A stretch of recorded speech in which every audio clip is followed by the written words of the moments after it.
All right, what's up? What is going on, guys? Yeah, sorry, I was running late. No, guys, this is what's going on. We actually are friends.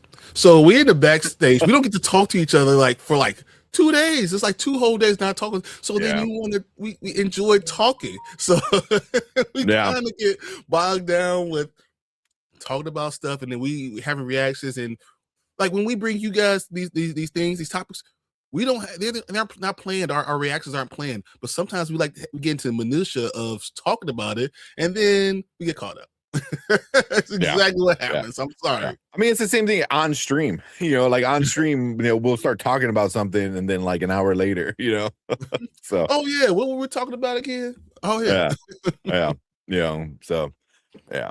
I mean, I always find that as when it comes to like podcasting kind of stuff, like I always find those the more entertaining, where it's like, people kind of hanging out and having fun and just kind of talking and then, for live ones, and then the chat is just, part of it. That's why I always like the live podcasts more I'm than just as lies. yeah. Even though me and him do the same exact thing. Anytime Danny's like we late, just because me and him are sitting there talking. Even afterward, like was it not this past Friday because I had to head out, but the Friday before, like the three of us were on for another like hour and a half. Just I'm not even streaming. We're just like just in the Temu StreamYard. Although I gotta admit I do like a lot of the features that it has. So I think it's actually I like his stuff. If it got everything else together, I wouldn't mind doing that. I mean, honestly, it's all the little things that they don't have a good vertical stream. They don't have all these other things. But if they could get that together, I wouldn't be problem with that. Even it worked out. Whatever. Yeah. We've got Turtle Man and Ship Navi over on the Vert. What's up, guys? Thanks for joining us, man. Let's see, but we're just gonna do a quick rundown because we got some surprise. We got some Black Panther kind of stuff that happened recently that we wanted to talk about. Well, one I haven't watched it. Brian sent it to me, but I didn't get a chance to watch it yet. So we're like, well, we were gonna watch it in the backstage. I was like, let's just do it. Let's just watch it live. I'll keep an eye on just in case we get in trouble with YouTube, but I think it should be all right. Yeah, I think so. Yeah. But yeah, just quick rundown. We got Fernando, we got Collector in here, we got Ace, we got Fernando, Ace. Mama Bear, always appreciate Mama Bear. Delta Dan's in the house. What up, Delta Dan? Anzo, of course, actually, Anzo just got off his stream. I was watching with him and Chris and Danny. That was cool. So. Yeah, I was kind of curious to see what they were talking about. I saw the title, so I know they're talking about Oscar stuff. But I was kind of curious to see. I'll probably watch that tomorrow. What we got Derek. What's up, Derek? How you doing? What's up? What's up? Ship Navi said I'm on YouTube. Right, what's up? Thank you. Thank you for coming and seeing us on YouTube, man.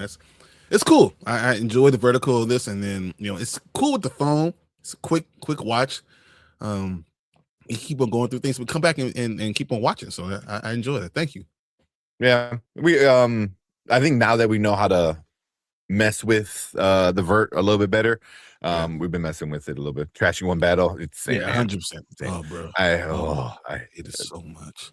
Yeah, and people are just like, it's good. I was like, at best, it's good. Like it's not. I don't. Yeah, I don't know. Ship asked if you saw the Hello V Boss. I know that's that one on Amazon, I think. Yeah, it's an animated one. It looks right up my alley. I just never got around to watching it. It's hard because we have so many things now to watch. It's so hard. God. Yeah. I'm literally watching something I do want to watch. Oh my goodness. Yeah. And then what? Not tomorrow. Wednesday. Invincible comes out, and then next week Daredevil comes out. Yep. And then the week after that, we get The Boys. Oh yeah, man. So much good stuff. After that, we get From, and then it's just like keeps like going on. And then don't forget about Maul. Which one? Maul. Yeah. Oh yeah, we're gonna watch that trailer tonight. It's crazy. Oh my god. Yeah. Ooh, I still haven't read the damn comic. I got to read this comic. Oh, I know it's like a prelude to the show. Yeah, it's a prelude to the show. So it's on. I guess he's badass. I mean, it's Maul. He's always badass. So yeah. So watch Has Been Hotel. That's another one. That's another one I wanna watch. It's just so hard. I mean, and you know what? Honestly, I'm going to take a couple days when we do C2E2. When we're not C2E2, I'm going to catch up everything up. I'm going to watch just crazy amount of stuff. I was thinking about even getting a hotel from Friday to Saturday just to be there early. That Omar was telling me something like that. One of my other friends, he's like, oh, I kind of want to get a hotel, but I think he said if he goes, he's not going to bring the kids because last time the kids they weren't really into it. So they're still a little young. I'm not bringing them in again until to Sunday when I'm looking for Andy Wire. Yeah, yeah. I marked down the booth. What booth he's in, so we don't forget. But but Sunday I'm bringing my kids too. Because like there's an age where it's all great because they're so young, so everything's just like, oh my god, and then they get bored. They're at that exactly, like somewhere like 6 to like 11 or 12 or something, and then at a certain age they get back into it again. So right, like last year my kids, that was the first time I took them, and as soon as we walk like into like not even the main floor, but just into like the hallway where everyone's walking to get to it, there's a dude dressed up like in an inflatable like Godzilla, and both of my kids like look at me like, God damn. I was like, yeah, I see it. So Catwoman or Cyborg, okay. From Mama Bear, she wants either something Catwoman or Cyborg. Okay. Done. Oh, we can definitely do something like that. I think we're gonna do something like a surprise for you guys, because Fernando's always here. Ace is always here. Mama Bear's always here. Anzo's always here.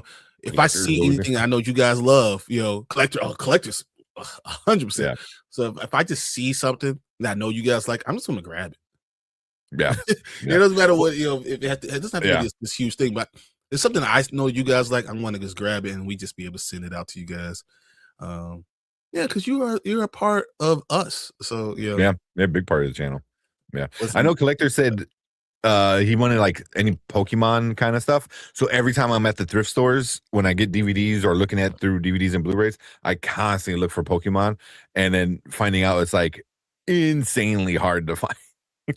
It's like a rare like thing to find any physical media Pokemon at the thrift store because a lot of people hold on to them. That's like the biggest issue is a lot of people hold on to them or they resell them themselves. So so Pokemon, Star Wars, Star Wars. We talk about a lot of this stuff. So when I know you're engaged, I like notebooks and I always try to write this stuff down because you guys are just awesome. Yeah. So, speaking of, I know I said it before, but I think sometime last week, Lawrence was in here and he was talking about Marvel Rivals, and then all you guys were talking about Marvel Rivals. So when I was at the thrift store, I found these brand new, and they're pretty cool. They're pretty cool. So one's like Captain America, Iron Man, puzzles, brand new, still sealed in the box. So we're gonna do giveaways for these soon. I still got like 4 things to give away too. I got the whole Monopoly thing too. We could do. Yeah. I got that Villains, the Villains board game, brand new. The Villains one, yeah. Oh, that's awesome. It's the Marvel one, so it's like Thanos is on the cover. Oh, dude, that's awesome. And I bought it to resell. It doesn't really resell for a lot, but it's cool. And I was like, I have nowhere to put it, obviously. So I was like, I'll give it away. So, oh no, that sounds awesome. I can't wait to do that. When we come back from C2E2, we could do a big giveaway for all of those things too. All right, collect anything Game of Thrones. Oh yeah, 100% Game of Thrones. Game of Thrones. All right. Yeah. All right. We'll see all your comments, but I really want to get into this video because I just wanted to watch it. Because once you see it, guys, you'll know exactly why I wanted to watch it, specifically me. Yeah. Yeah. So I want to check it out. But what's up, Jason? What's up, Jason? I know he had his tournament the other day. I gotta watch that. So, oh man, but appreciate Jason coming in. Yeah, the Villainous is very cool. Yeah, board games are fun. I love board games. I can't wait till my kids are old enough where they can focus on a board game. Brandman went to the Bulls game today. Oh yeah. So he said he's gonna be on later, but I mean, well, for him, he doesn't have to spend an hour in traffic to get home. So that's true. He could be on in 15 minutes and be back right now. So yeah, but he might stay out and drink more. You never know with him. Exactly. Exactly. Well, I don't know if you guys were on the stream when Brandman was drunk. It was a problem. He was. You were there, Mama Bear. I'm pretty sure you were there because you've been here for a while. But yeah, he was in his like tank top, but he was like laying on a couch and he was like pretty drunk. We didn't know. I was like, dude, I don't know what's going on. I hope he has pants on. I had no idea if he had pants on because it was that bad. Yeah. Oh man, that was funny. I mean, he didn't have pants on. No, luckily he had underwear on. Otherwise, we'll be banned and Mama Bear will have a clip for life. Yeah, that was the way he addressed me. Yeah. We're like, oh my God. So it's so hot. Like, what's he doing? You're drunk, man. Oh, you missed that one? Oh man. That was so funny. Oh my God. That was funny. Oh man. So I play all the DC comics deck building games. So fun. Oh really? That's cool. Okay. Okay. Another thing to look up. Yeah. We have a Bob's Burger board game. Ooh, that's cool. I like that. Everyone's like, that's crazy. Yeah. That's what we're telling my bro. If you want to go out and have a good time, by all means, man. Like, it's not a job. You're not obligated to show up. I said, you don't have to come on, man. He was so out. I'm so sorry I missed. I'm like, man, B, you're good. Yeah. No problems. Oh man, that was funny. Yeah, that was. He was folding clothes and he was taking clothes off. And I was like, "What are we doing?" Yeah, he was like, so that was like before he had his little desk that he has now, you know. But he was on the couch and he was like laying down on the couch. You know? So it's like this, and he's, horizontal. Oh my God, it was so funny. Yeah. Oh man. Right. Let's get to this thing. What's up? Yeah. So this is on what, Carmelo Anthony's podcast? Yeah, Carmelo Anthony's podcast. He had Aldous Hodge on, and he was talking about T'Challa. So I just wanted to play it with you guys to see what you say. Yeah. So it's a longer clip. So if I wind up pausing it, it's because I might need. We see something because I'm looking at the studio too. So just in case, just we get the warning, we'll pause and we'll discuss. Yeah. But it should be all right. But go ahead. That's on you. Go ahead. All right, play. You've spoken about how meaningful a role like T'Challa would be. If you are entrusted with that Black Panther role that is so culturally significant, what would carrying that mantle mean to you? Well, to me, as I've spoken on this before, like he's so that to me is a very delicate lean, situation. you know what I mean? Like just like lanky. Like people would have to first understand the value of what it is and what it has laid down in order to understand how to carry it forward. The value of Chadwick playing this titular king, and what that meant was, because we don't get it as far as American cinema, we don't get it in real life. Yeah, we don't get our Shaka Zulu.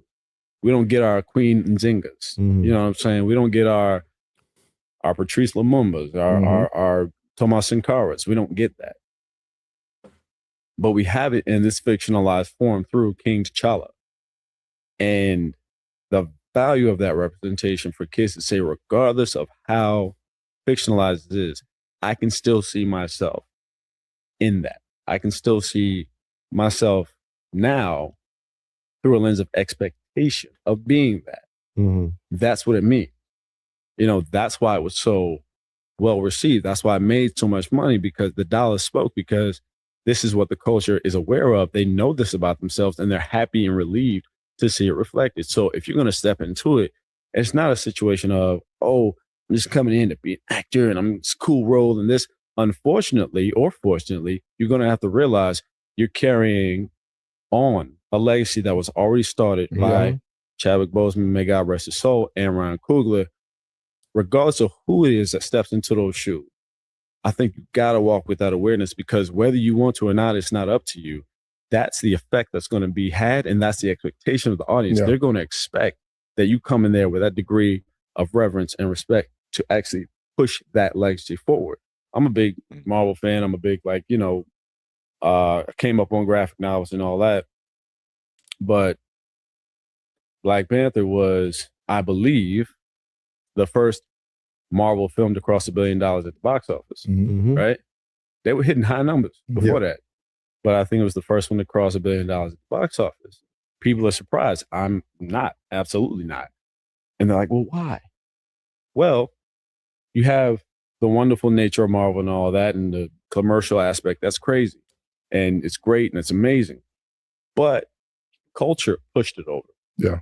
Because now you have a cool factor of how it is represented. Obviously, that doesn't happen without Ryan Coogler and him putting his touch on it, because he is aware enough and wise enough and talented enough of a filmmaker to understand how to make a great film.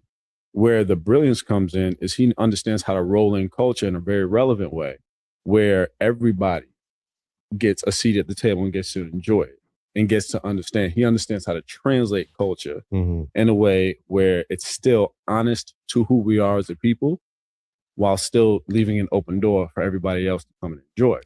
Right now we see, Letitia Wright, she carrying a man who shouts to Letitia, but if they ever bring somebody else to step in as, T'Challa, or maybe playing his son, also T'Challa, or like an alternate, version, whatever. There's a bunch of multiverses now and stuff. They can do anything with that. But the thing is, there's an extra value added to the representation and the symbology of that character that must be acknowledged if you're going to step into the role, because it's not like, Chad would walk away from the role. It's not like he left. Unfortunately, he passed. Yeah. He was still in his bag. Yeah. You know what I'm saying?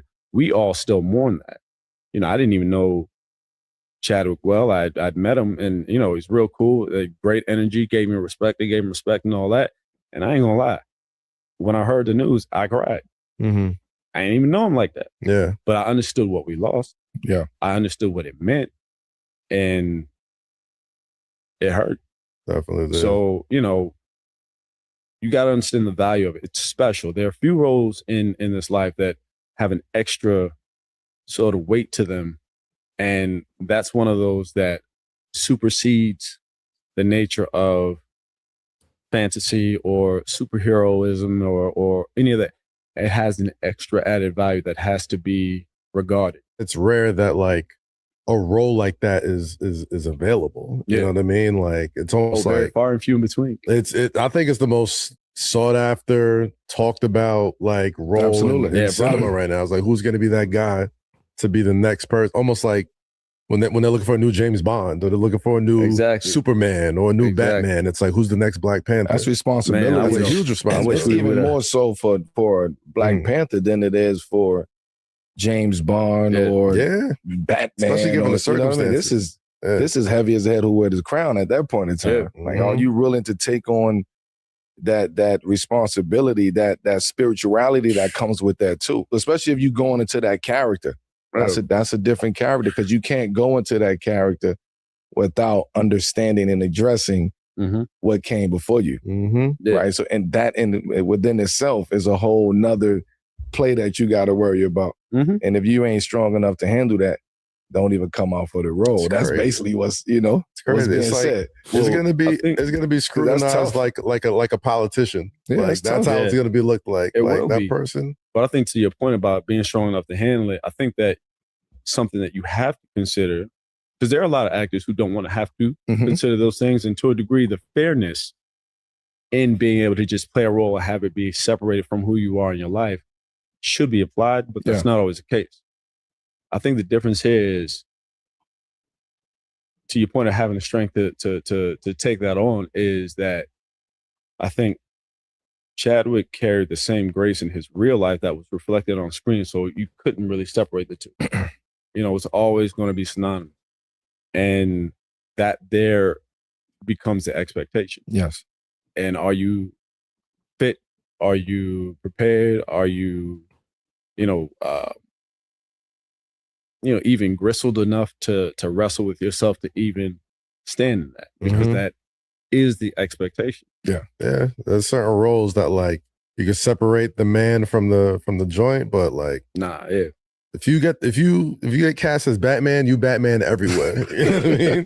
If you get cast as Black Panther, you like unless you do a weak Batman, and then you still always get the Batman sort of, you know what I mean? Bad Batman. Like Clooney, you look at Clooney, you're like, all right, he was Batman. You don't want to be the bad Batman, though. Nah. You don't want that on your resume. Hell no, man. All right. Yeah, but I just thought that was cool. About it. Yeah. But yeah, I want to hear what you guys think about all that. And this is why I want him. Yeah. For me, this is why I want him. He understands what's going on. It. Yeah.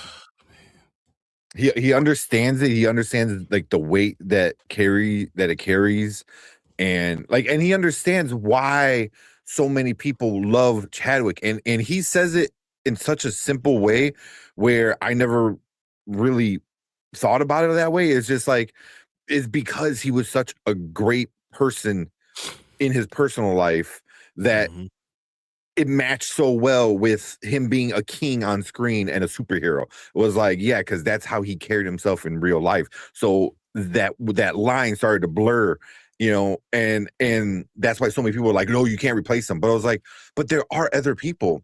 But that's why you should do that. Who can do it and have the same respect for it and understand what it is to be that character and what it does for the culture. And as he said, that's the expectation. He said that's the expectation. So now that's the bar. The bar is up here, and it's like whoever comes in and puts on this mask needs to understand that that's where the bar is. Because then, because I heard other people talk about it too. Is like outside of the movie, you have to be a certain way. And you have to understand that that's the role you're taking, which means that's the person you need to be even outside of that movie. Like you can't be drugs and women and everything outside and be Black Panther. Like you have to be a great person and also a superhero. You have to be a king in your regular life too. Yeah. You have to be like, hold that royalty.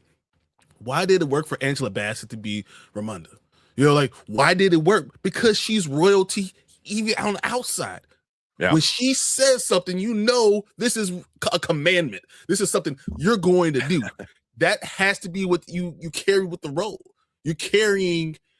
I think what he said was, there's very few people in our real lives that carry that honor. They give you examples of being, the idea of being a king, being a good man, being a hero, all in one.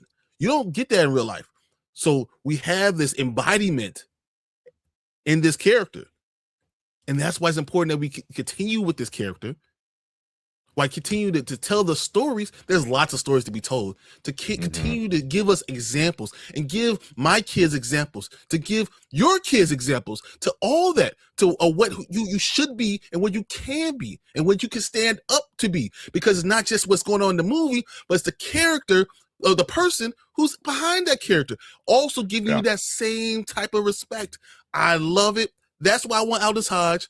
Not that I hate anyone else, but he understands what's going on. And he's a man. And he's ready to stand up to that. And he's been doing it for years. Yeah.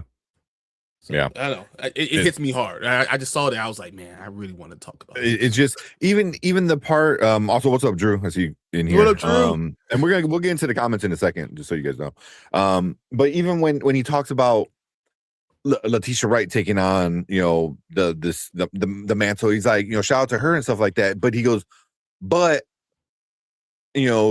T'Challa has to come back, and he said something, I know we are not like big fans of, with TJ and this and that, but at least he's like, I get as an actor, you kind of need to play the game and stuff like that. And maybe that's what he actually believes in, It sounds like he's talked to Marvel and he understood that's what they might want to do, but he was trying to say, I wasn't doing all of it.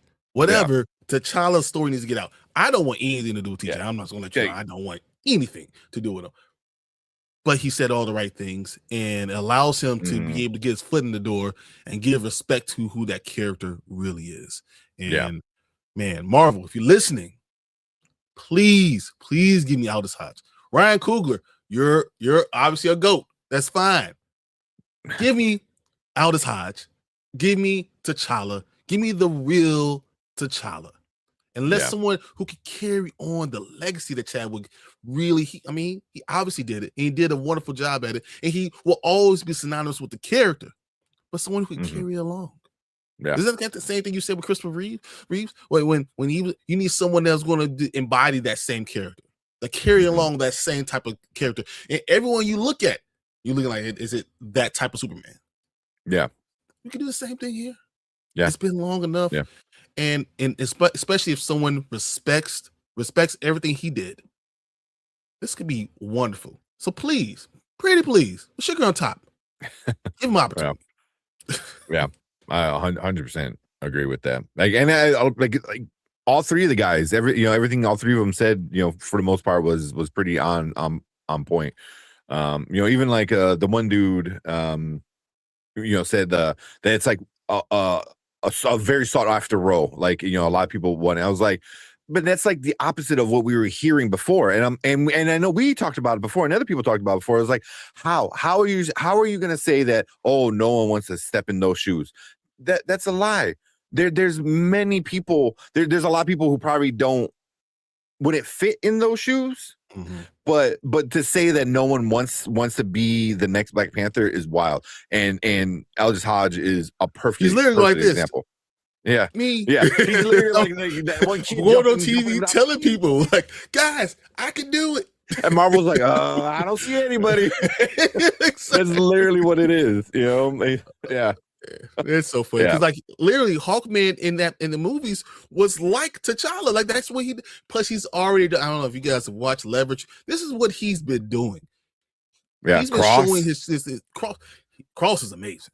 So like he's showing his acting chops. He's showing he can carry a show. He's showing he should be the guy. Just tab him.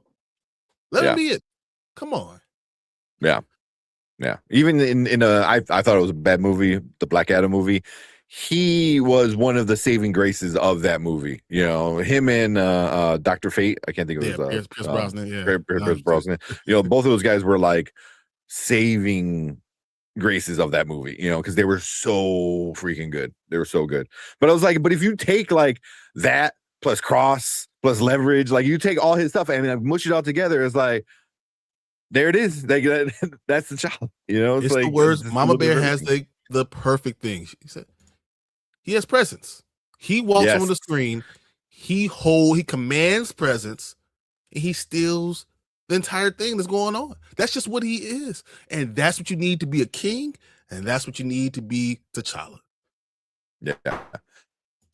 Because I'm like, how tall is he? Because I know at least he seems pretty tall in on TV. 6'1". He's like 6'1", which is tall for an actor. Pretty tall for an actor. Like 6'1", 200 pounds, 195 pounds. He's a big dude. Thanks for subscribing. Yeah. Oh, dude, the GOAT. Awesome. Appreciate you. Yeah, appreciate you. Yeah. So that was it's just right there. This is right there.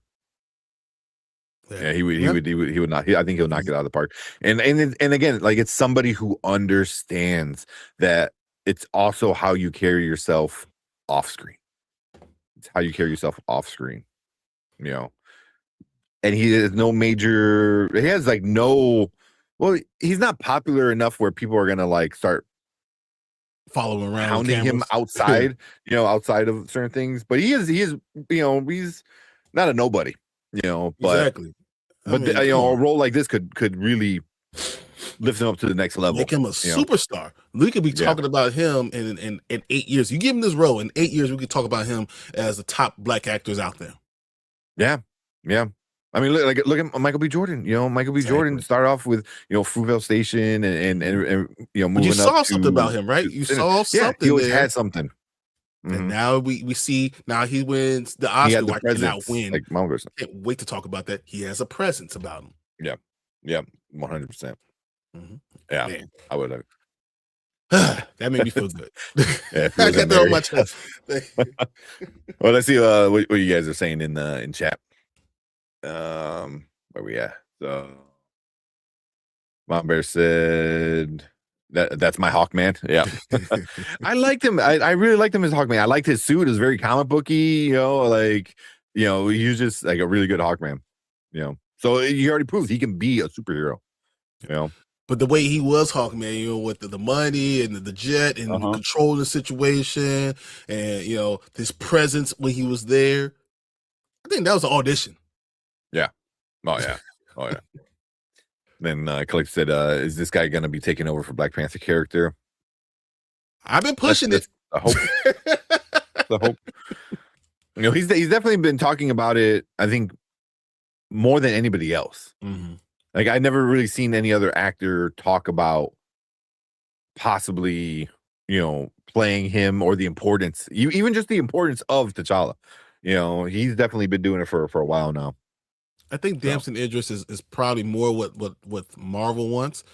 Yeah, but Aldous Hodges is what I want, and I think the people, even in the old, if you look at the Ultimate Black Panther, even that looks like Aldous Hodge. Like when you really look at T'Challa, like he looks like what he has.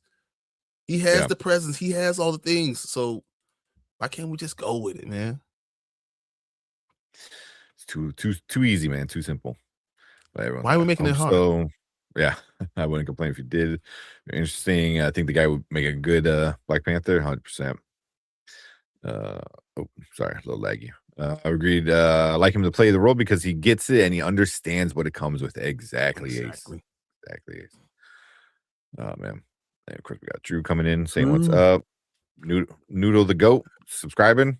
Appreciate that. You are wanted. You are cared for. People in this world truly love you.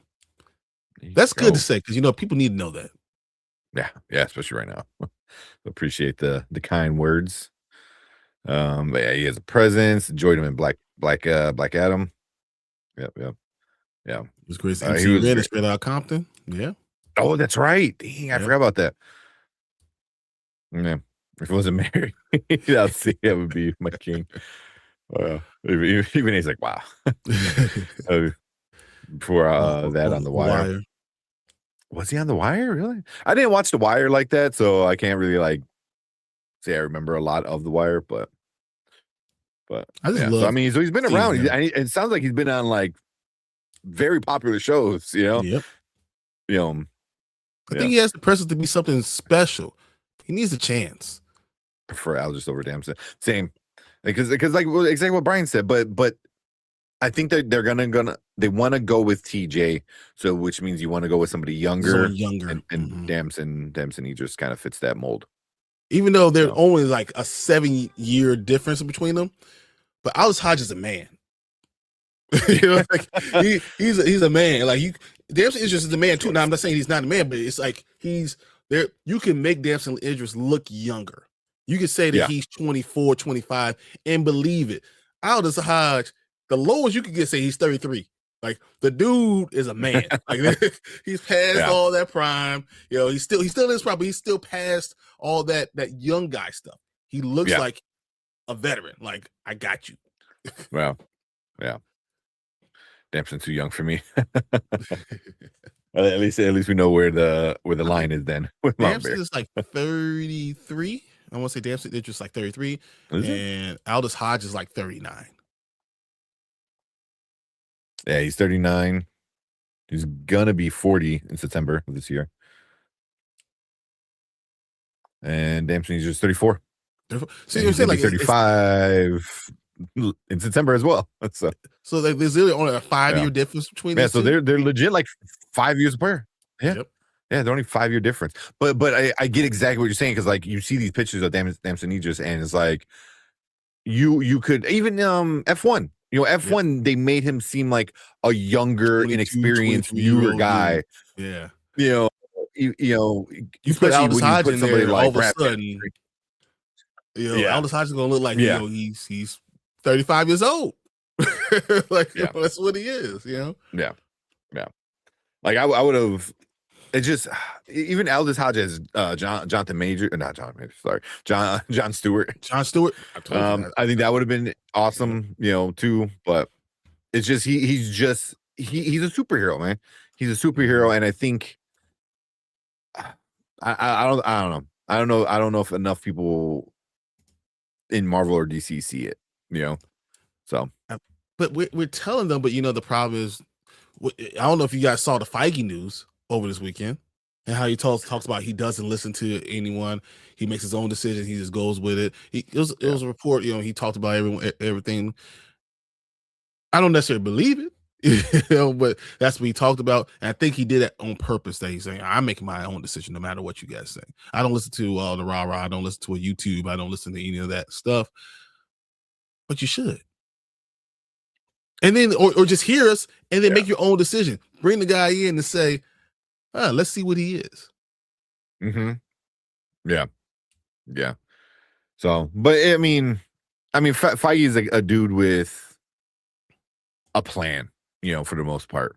Yeah, and you could tell when everything went to shit after, Endgame, when the plan, I think, was being forced to change because of upper management, the people above him, that, and I still say it. Feige has had some problems. Don't get me wrong, he has some problems, but I think for the most part of why that the multiverse saga was a big issue was because of Bob Chapek, the CEO of Disney at the time. And you don't like bringing a lot of people in between and have middle management and have all that. That's how it works. Yeah, and it's not even middle management. As in, like, oh, these guys also make great movies for a long time. You brought in fucking bankers. You brought in bankers as middle management. I was like, what? That's so stupid. So, let's get all your friends in here, guys. Let's get. That's pretty much what it was. Bob paycheck. That's what it was. Again, we want this. Like, you got to do all this shit, and it's too much from one person. It just was, So that's why the real question is going to be after Doomsday and what's going to happen after Doomsday. Because if it sucks, then it's on Kevin Feige. If it's good, then you can kind of be like, okay, there's an argument. I look at it though. I wonder if they're going to be able to save him, because I think a lot of people are excited by it. I don't know. It's going to be hard. Yeah. But Black Panther is going to play a big part in it. One way or another, whether it be TJ or a variant T'Challa. He has to. If you want to do Secret Wars, T'Challa has to is super important. Yeah. And that's our hope, at least, is that they pull a T'Challa from a different universe. Give me a variant. I don't care. Whatever. Yeah, just at this point. Give us something good for a little bit. Just warm my heart for a little while. Yeah. And what if they do this? I just want to know your opinion about this. What if for Secret Wars they give us a variant T'Challa? And for even Black Panther 3, they start off with the variant T'Challa, and then they bring up the TJ story later. And they go forward with TJ, but they give you T'Challa to finish up the roles. How would you feel then? Because they're rewriting everything. Like they're redoing it all. They're redoing everything, so there's going to be this soft reboot, one way or another. I don't know. It depends on how they go and do it. But then again, it's the same problem that we talk about all these other things. It's you're making it way more complicated than it needs to be. Yep. There's no reason to do it, but if you really need to go ahead and do something, I'll complain later. I still will complain, but just I don't know. Yeah. Like, who do you think Denzel will be playing? Chibi. That's what I'll go with. Yeah. As a villain. Yeah. I will go with that. I think he can do it. He looks like, if you saw Gladiator 2, the ring stuff, he's a little bit older right now. I think a Chibi would be perfect for him. And the Witch Doctor, kind of even more than that, really. The Sorcerer. He's a villain. He's a good villain. And I think that can work. Yeah. And Denzel plays like good bad guys. He makes good guys too. He makes it cool. I can do anything with Denzel. Yeah, exactly. But and then the biggest issue that I think Marvel has right now is, I don't want to say issue, but the thing they have right now is Coogler's big. He just won an Academy Award. Granted, it wasn't for directing. Let's go. We need to talk about that next because I'm going to rant on that. Yeah, that's what I was gonna say. Nice little segue. But yeah, that's that cool little Carmelo Anthony podcast. So, but yeah, let's move on to this Oscar stuff. Bring this up. So I wind up watching the Evan edition with Zach. I pretty much watched most of them. You know, I was kind of hanging out with them because a lot of times I couldn't watch the show because like the kids won't let me. You know, so they weren't streaming it like how we do or like a watch party or anything, but they were watching it. So anytime something happened, they'll say it. So and then they'll talk about it and stuff like that. So it was like watching it through them, which was nice. So yeah, so for at least for Sinners, since we're talking about Ryan Coogler, Ryan Coogler won best screenplay, original screenplay, I believe. Right. Obviously best score with Ludwig because the dude's already 3 Oscars in, 5 Grammys. I think he has what it is. Yeah. I think he has an Emmy. Like the dude's like super close to having an EGOT or something like that. Like it's something like that. Yeah. You know, so I mean, but it's like you said, it's Ludwig. I mean, dude, amazing.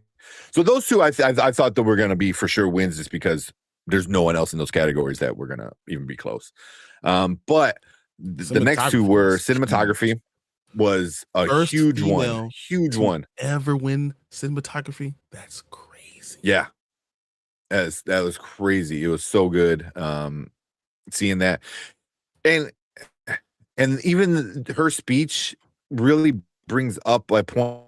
I heard somebody else talk about it, that Ryan Coogler, and it makes sense, especially what happened with Wakanda Forever, is when he finds his people, they're just not like his like, you know, his like work, you know, person he always goes and gets. It's like, it's almost like his family, you know what I mean? Like it's wild on how much.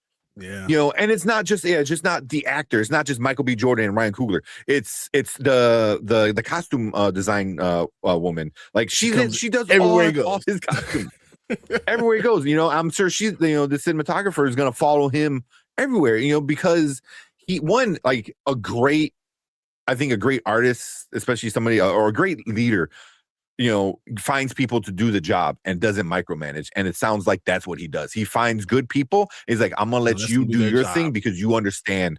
Yeah, you understand what my vision, you know, and that's what you're supposed to do. So, but also, actually, he explains his vision to everybody. He explains exactly what he wants to do. He lets them cook, but he also lets them be part of his thing. He doesn't say, "Oh, I got a plan," and that's it. He lets them understand what's going on. They're part of the experience, and I think that's phenomenal. Yeah. Yeah, it was. Hey, what's up, Sully? Just touched down Honolulu for the next 10 days, but I want to say aloha to Sporting. That's awesome, Sully. Have fun, man. I know. Have fun, man. Take pictures, all that good stuff, man. That is awesome. We have Sully streams from the beach. Oh yeah, that's what I'm talking about. No, matter of fact, don't do anything. Just enjoy being in Honolulu. Don't miss nothing. Yo, watch us from the beach. That'd be it. That's the other thing. But that is awesome, man. Have fun. 10 days. That's awesome vacation, man. I want to go to Hawaii one day. Yeah, for sure. So that is awesome. Appreciate Sully coming in, saying what's up, even on vacation. So that's awesome. Saying hello to everybody. Oh man. But yeah, but so it's just what they went after that. So we thought about, because also, well, real quick with that, because after she won, what did Coogler do? He ran all the way to the back and grabbed her son and took him all the way to the front stage. I was like, this man, and you know, and that's like part of me was like, I get why he felt like he had to do Wakanda Forever the way he did. I'm not gonna blame him, like, oh, that's stupid, you can't grieve like that. It's just like, you know, like there's things like, I don't know, you know, but it's just like how close he is to these people, you know, and they legit become his people. And that was the one thing I got from her speech, you know, besides her, you know, just, you know, everything else, but just from Ryan Coogler is like, oh, you're family. Like that's it. Like you're part of the group. You know? Yeah. Ludwig said the same thing. Oh, whatever he wants me to do, I'm there. Yeah. He does something. There's something about him that brings the best out of people, but makes people feel like they're wanted and then they're needed and that they're special. There's something about him that does greatness. And I gotta say, as much as I hate on him for all black fathers got to die, I always say that with Ryan Coogler, he seems to be one of those real special people. Down to earth, real people that takes care of his people. So I can't hate on that at all. And not to just not hate on it, but he really is this next great thing. Oh, 100%. We really think about what Sinners really do. And so what Michael B. Jordan said kind of outlines it all, but we gotta get there. So. Yeah. So that was the one thing I'm like, who does that? Who runs? Because he was in the front. He was in the front row. I was second row technically, I think. And he ran all the way back there and got her kid. So, that just tells you like what kind of guy he is. What's up, Travis? Travis. Yeah. So that was the third award, which was a kind of a surprise, which was a good surprise. And then the big one was Best Actor. I think everyone thought Timothée Chalamet was gonna get it. He won it in all the other kind of forms, except for the SAG. Michael B. Jordan. SAG. So all the SAGs said it. Yeah. So, and then that's the people who vote on it, are SAG. So the they went up there and then they said he won, and he even seemed surprised, and it was such a great night for him. The things he said. Yes. His speech was so perfect and spot on, and talking about, and I don't know, as a black actor, I know you always have to talk about. I'm only here because of the people who got me here. So he talks about Sidney Poitier, who's probably the real GOAT. We really want to talk about the one who's really done it and did it in a time where no one would accept you, and just that presence. And when you talk about presence, that's it. Or you talk about Denzel, who should have won it for Malcolm X, but won it for Training Day, whatever. But that how special it is for him. Or Jamie Foxx for Ray, how great that was. Or Forrest Whitaker, or Will Smith. And he did not forget Will Smith. No matter what happened at the Oscars, he still gave him his flowers and did not care. That was phenomenal too. And he talked about all the backs, and he said, to say my name that same breath just is amazing to me. And then he just gave honor to everyone. And he said to his mom about his mom. Yes. He said his dad, my brother, my sisters are all here. And then he still gave respect to everybody, all the actors and everyone that was with him as Sinners and Delroy and Rumi and all that. That was just, he didn't forget what was going on. And he understood the assignment, and it made you feel good. That good man, it seems like a good man got to actually win. Yeah. I mean, isn't that what we just heard from Aldous Hodge? Aldous Hodge, talking about like having a presence off screen as well, and Michael B. Jordan is that guy where like he's great on screen, but he understands the roles he's taking and understands the importance of a lot of these roles that he does, especially with Ryan Coogler, So yeah, that was such a great speech. I mean, so many people online are like, I'm crying. I was like, because it was so many people like, oh my god, like I'm crying, like because I'm not crying, you crying, and it was just such a like a big thing, for him, for him, and even for the movie Sinners, one thing I did see that it was kind of a joke, but it was kind of not, somebody on Twitter said, this is it was like, this is math in America where a black man has to work twice as hard to get the same award as a white man. Which is funny because he had to do two roles. That's why it's like he had to do two roles to get one award that Timothée Chalamet was like up to get, So there he is. What's up, man? What's up, guys? How's it going? Enjoy the game. And they won. You the good luck charm. Nice. We know now. Yeah, we actually won. Hey. it's always good news. But yeah, so yeah, we're just talking about the Oscars, and Michael B. Jordan winning. Still a little pissed off that Sinners didn't win Best Costuming, which made no sense. No. So me and Tank were texting back and forth, and we said, well, the next best one is probably for costumes because it only makes sense. Who else is going to win? Now, but I will say this. I understood Frankenstein. Yeah. As mad as I was like, nah, I understand Frankenstein. It was on point. Yeah, the Academy always sucks Guillermo del Toro's dick whenever he puts a movie out. So. Well, I thought Frankenstein was pretty good. I don't mind that. I liked it too. Yeah, if you were gonna lose to one, that would probably be the one, at least for costume, for something like that. But I will say, losing director pissed me off. Yeah. Oh my God. To what? Yeah. To who? I hate that damn movie. And in fact, we all hear how great he is as a director with everything he did to write and direct and put it out there and for the culture what it did and all these things, and then nothing. And then one battle after another gets it. I was like, man, I wasn't surprised. I was not happy, but I wasn't surprised, man. People love that stupid ass movie. And I was talking to Erica because Erica didn't watch it. And I remember talking to Erica, and then when I was watching Zach, and Evan, and Zach said something about the third act of One Battle After Another was so good, and I'm like, that's part of the problem. I think when people watch anything, whether it be a boxing fight, for example, is a really good one. People remember how it ends because that's when you walk away. And then when you walk away, how'd you feel? And how you feel is like the last thing you really felt with. One Battle After Another had an amazing, amazing shot with that chase on the hills.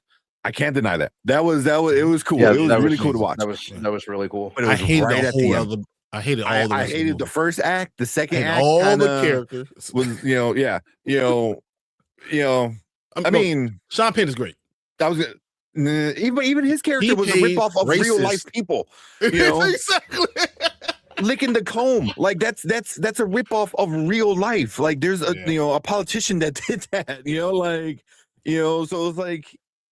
But to play a racist guy that gets messed up because he's a bad person, but still gets positive reinforcement and still gets what he wants to come up in.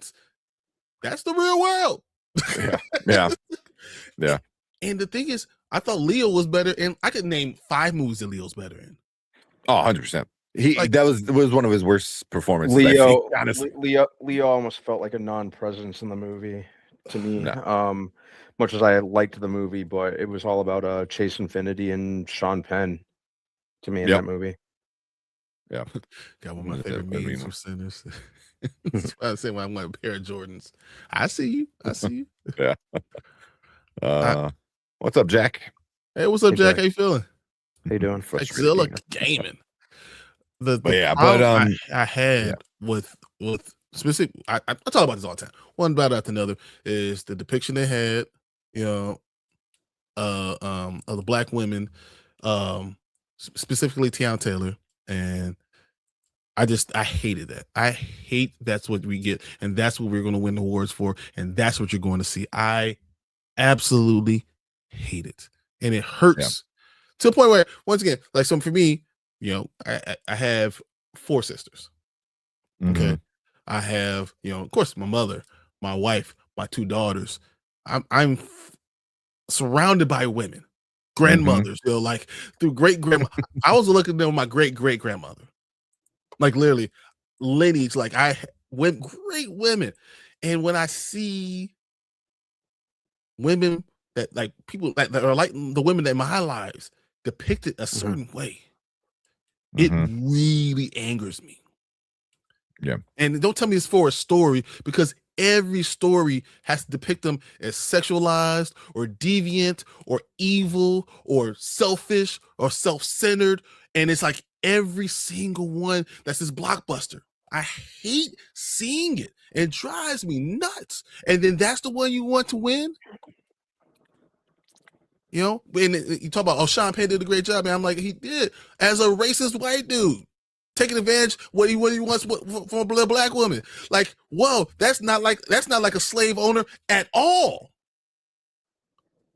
Mm-hmm. Yeah. So when I really look at it, Leo wasn't that good, and I get all that. Why do I want that to win? It pisses me off. Yeah. And that's what you want to push, and that's what you say. This is this great thing. And did you not fucking see the Innocent Sinners? Did you not understand? Yeah. Oh my God. Understand what happened when? Oh my God, was Stack with Stack? Smoke. No, Stack with I can't think of her name. Well, Wumi, I can't think of her name in the movie, but she was when he's dying, he's going to the baby, and you talk about no smoke. I think Tank said this perfectly. Yeah, we were talking about it. Left his son, his brother, Smoke. No smoke, got to hold the baby, and you talk about the flower tank. The flower, it's perfect. She had the flower in her hair, and it's called I think it was like baby's child's breath. This is like baby's breath. Baby's breath. There you go, baby's breath. So it's like and she's like, I don't want no smoke in here.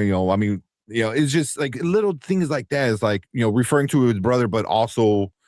Kind of like leave all the drama out. It's gonna be us. It was such a, I thought the ending was like amazing. But people are so stuck up on like, oh, you had the fire tornado. I was like, oh, and then like this and that. I was like, but you're looking at vampire rules. Like in other movies that would be this. We don't know the rules for this universe that he's setting up. You know what I mean? So, but even like just the women. In Sinners, I think we're all like depicted, all differently, but all respectfully to with love still, like even whether it be like evil. A mother, this and that, all of them, so that's why I was like, and then there's like, the few women you get, I forgot what besides Tiana Taylor's character, there's the other girl who has a dirty name. I can't think of what it was called. But no, she was fine, and it was fine, and it was militant, but that's not the primary person that you're pushing. That's not your main character, so it's not the main thought that you're pushing, and that's the problem I have. And it's like, and that's the one you want to jump behind and say this is this great thing. Yeah, I don't know. Yes, it gets to me. I get tired of it to the point where where coming up to the Oscars, I didn't even want to talk about it because I knew it was going to win too many awards and that people are going to be, oh, it was great. And I'm like, man, fuck you guys. Because it's what you're saying. It's a movie that's allowing you to say, fuck these other people that are part of this world that need to be depicted with fairness. Yeah. Yeah. I just from hearing all these people talk about it, I hear them talk about how the movie relates to the real world right now, whether it be with immigration and stuff like that, whether it be with the racism, whether it be like sexualizing young women or just women in general, like black women and sexualizing black women. Like you're seeing these things, that way. But also like just as a movie is like, no one fucking develops as a character. Leo is the same exact person as he was in the beginning at the end. You know what I mean? Like the daughter is the only one that got some kind of character development, but also she's a kid. Of course she's going to understand like life, fucking changes. But everyone else was a shitty fucking person. The mom was a shitty person the entire movie, all the way to the end. It's like everyone sucked, into some, but everyone stayed sucky. Like the only one that was some kind of developed was the daughter, so as I was like, as a story, as a narrative story, it wasn't. It was, and then that's the thing that pisses me off when people talk about Sinners is like, oh, you're all this woke, propaganda and shit. But then you look at something like One Battle After Another, where it's like all they're doing is like, oh, that looks like real world shit. That looks like real world shit. Look, that's happening right now. But it's like as a story narrative, it just nothing. Like what?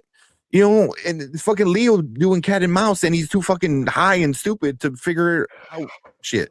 That's like, So that's why it's so frustrating. I was like, it's an okay movie. Is it an Oscar nominated movie? Not in my opinion. People have it like one of the best movies of the year last year, and that shit drives me crazy. You know, where Sinners are like, I don't get it. I thought Frankenstein was better than One Bad or Another. Like, yeah, it was. Like, you know, like what are we doing? This is the one. Yeah, you know, in my ranking, I have One Bad After Another like somewhere right in the middle too, like of my 70-ish movies I watched. You know, so yeah. So, and I'm so glad Tiana Taylor didn't win the Academy Award for that role. God, I'm so glad. I would have been. I would have been. Yeah, I would have been pretty pissed off about that. Yeah. I didn't even like the fact that she was so. I mean, you have to understand someone being excited winning. I didn't even, you know. I appreciate her being so happy for Michael B. Jordan, but I think that they kind of made her look a certain type of way when they won by putting Paul Thomas Anderson in basically a chokehold. Yeah, exactly. Like a little headlock kind of thing. Yeah, you know, it was like calm down a little bit, but you know, you understand her excitement. You know? You should be happy. But it's just because of the movie, she has to be depicted as a different way, even though that's not fair. Yes. Does that make sense to you guys? I mean, it's no, because people see this character, and so many times it's assumed like, oh, that's how you are. You know, perfect example, Joffrey, Game of Thrones. People fucking think this guy is like a horrible person, and he's just a normal dude. You know, so you know, it's just, especially when it's a bad person, they're like, oh, this person must be a bad person. You know, so you know, you must not be a good person that cares about their kids. Brought her daughter with her. Like what are you talking about? You know, so I mean that line always gets blurred. You know, there's a lot of like parasocial kind of shit, especially in, you know, in today's world with social media, where people like think they know this person because they've seen them on TV. You know, so it's silly. But yeah, but I want her to do more shit. But I just wanted you to do more positive. I guess. Yeah, I liked her in The Rip. Yeah, you know, yeah. I thought she was great in The Rip. Didn't they say she's directing something soon? Oh, good. Really? I heard she's going to direct a movie. It's not the movie. And she was in the movie for like 20 minutes. She was in the movie for like 20 minutes. Everything. She was a major part of it, so she definitely gets that supporting actress. You know, but I like what's her name winning for Weapons? I thought was it was right, well deserved. Yeah, I have never. I'm kind of middle of the road. Like they did. Really? Yeah. No, with Aunt Gladys. Yeah. Because I couldn't even think of who the other nominees were. I was hoping it would have been Wunmi Mosaku, because I really enjoyed her. Oh, that's right. Yeah. Wunmi could. Yeah, that's right. I forgot she was nominated. She was up there. She was really good. Can't give us two. You can't do two. Come on, man. Yeah. That seems to be what it was. Yeah, Amy Madigan winning, I could have done without. No disrespect towards her. Yeah. I mean, the movie was super popular. Her character was very popular.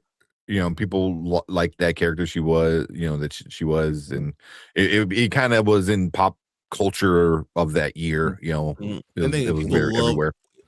People loved Weapons, and then she was the main reason why and her getting chased by the kids. I thought that was funny. Again, yeah, that was hilarious. I really end of the movie. It is the end of the movie. Yeah, that's right. You know, but also that's the point of the end of the movie. It's the climax that should be the big part of the movie. You know, so like I don't want to say like, well, yeah, it's supposed to be like that. Yeah, but it also people tend to forget like the beginning, and I forgot who said it. What was it? I think Travis said something about something like that. Like agreed, you know, the way it ended felt very, very earned. Especially kind of considering, you know, just it was pretty cathartic seeing her get her comeuppance in such an ironic way. That was in the theater was just in absolute stitches. Oh, which was the correct reaction. Yeah. But it's the same thing like Trevor was saying, people remember the 3 Spider-Man on screens and forget how everything else was rushed. Yeah, because they wanted to see the 3 Spider-Man, they wanted all that cool stuff. And then $1.5 billion later. Yeah, exactly. Yeah, I had no problem with it. Yeah, Weapons fire. I enjoyed Weapons. I bought okay. I like it. Yeah, I enjoyed Weapons. Yeah. Did you hear the joke that Conan O'Brien made? He made a few. He made which one? Was going to run with the kids with glasses? Yeah. The end. He's about, hey, I'm the Oscar host for life, and they killed him. Yeah. Although I was kind of pissed off with that. It was like, so you have time for that, but you cut off K-pop Demon Hunters like winning best song, original song. I was like, but yet we have this like extra 5 minutes to do this stupid ass skit. I was so pissed off that they did that to K-pop Demon Hunters. I think I texted you right after that happened. I was like, "This is some bullshit." Yeah, I'm like, the best song that we got. I think I was talking to Anzo about that. I think K-pop Demon Hunters had the best song that was so. It was everywhere. It's on the radio. It's online. It's anywhere.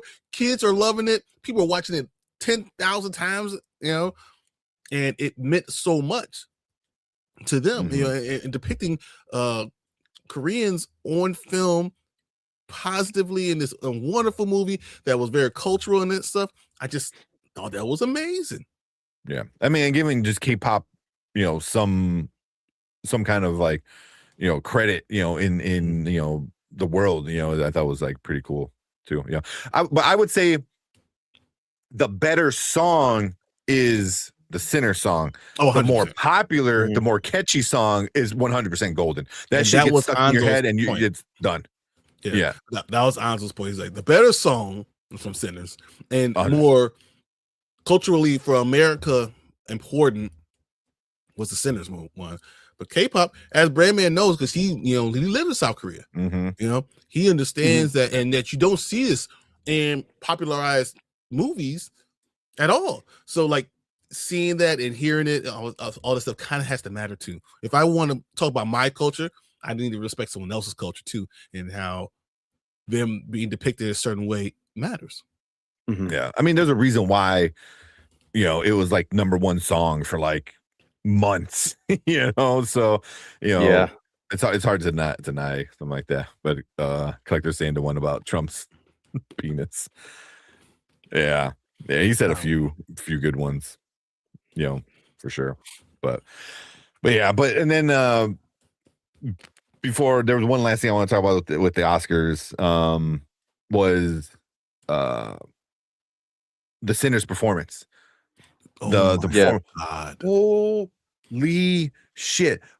That might go down as one of the best performances on stage at the Oscars. How do you watch that and not say that this might be one of the best movies and not win a movie of the year? How do you watch that scene and how they recreated it spot on? So spot on. Yeah.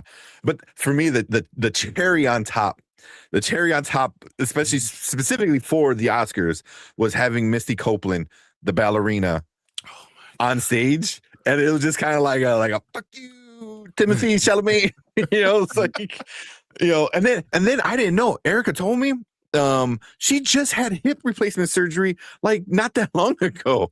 And I'm like, that's crazy. Well, come on. Misty is one of the greatest ballerinas of all time. My wife would tell you that she is unbelievable. The things she could do is just second to none. So come on.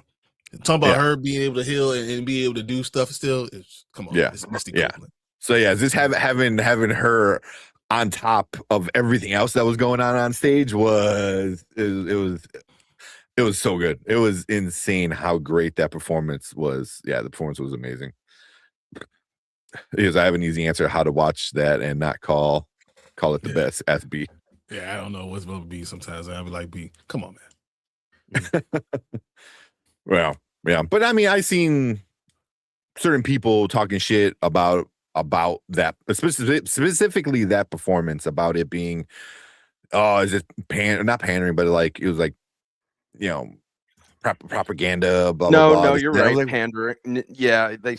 It's so frustrating. Yeah, they're saying all this shit. I was like, you don't like the relevance of especially what that character was supposed to be, where his music pierces the veil of time and space. You know what I mean? And it wasn't just black like culture too. It was like there was also a lot of the Asian, because there was Asian people, the Asian family in the barn, and they were dancing. So it was like you had that. It was like I don't know how you can not look at it and be like, seeing what they did in the movie and putting it on stage live was amazing. I don't even know how you do that live. How so good. You could pull that off, dude.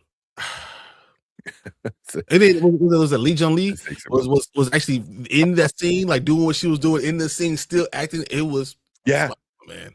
Yeah. No, it was great. They had I can't think of her name. It's on the tip of my tongue, but the black woman who plays the guitar. Oh, the great! She's like super popular.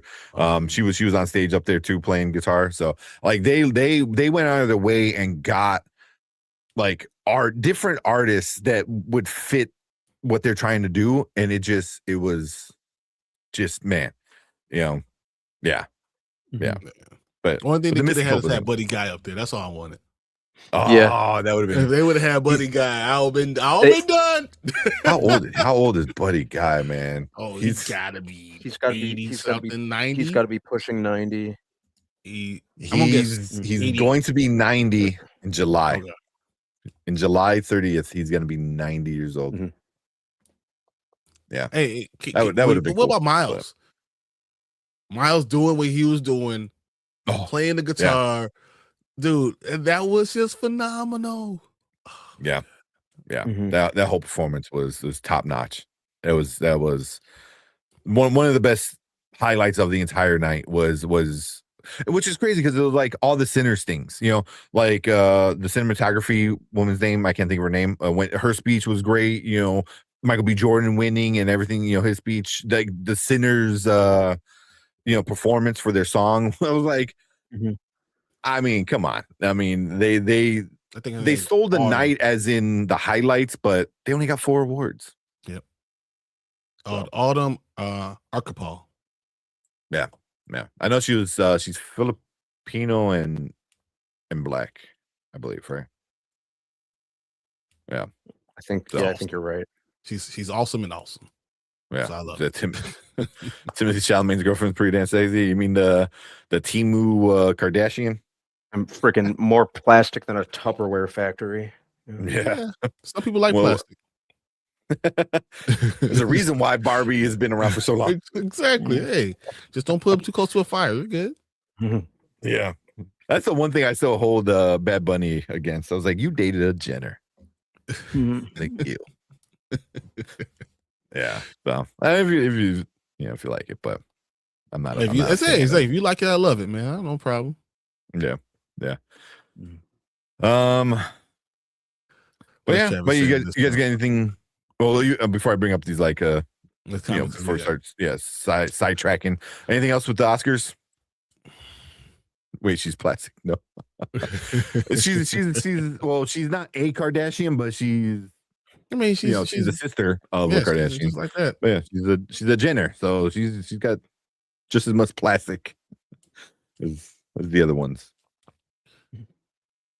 I don't know. Yeah, I have nothing else to talk about because I want to hurry up and get to the next stuff. So we gotta watch Star Wars, and then I want to get into Sinners. Paradise. So Paradise. Yeah. So they all are exactly all.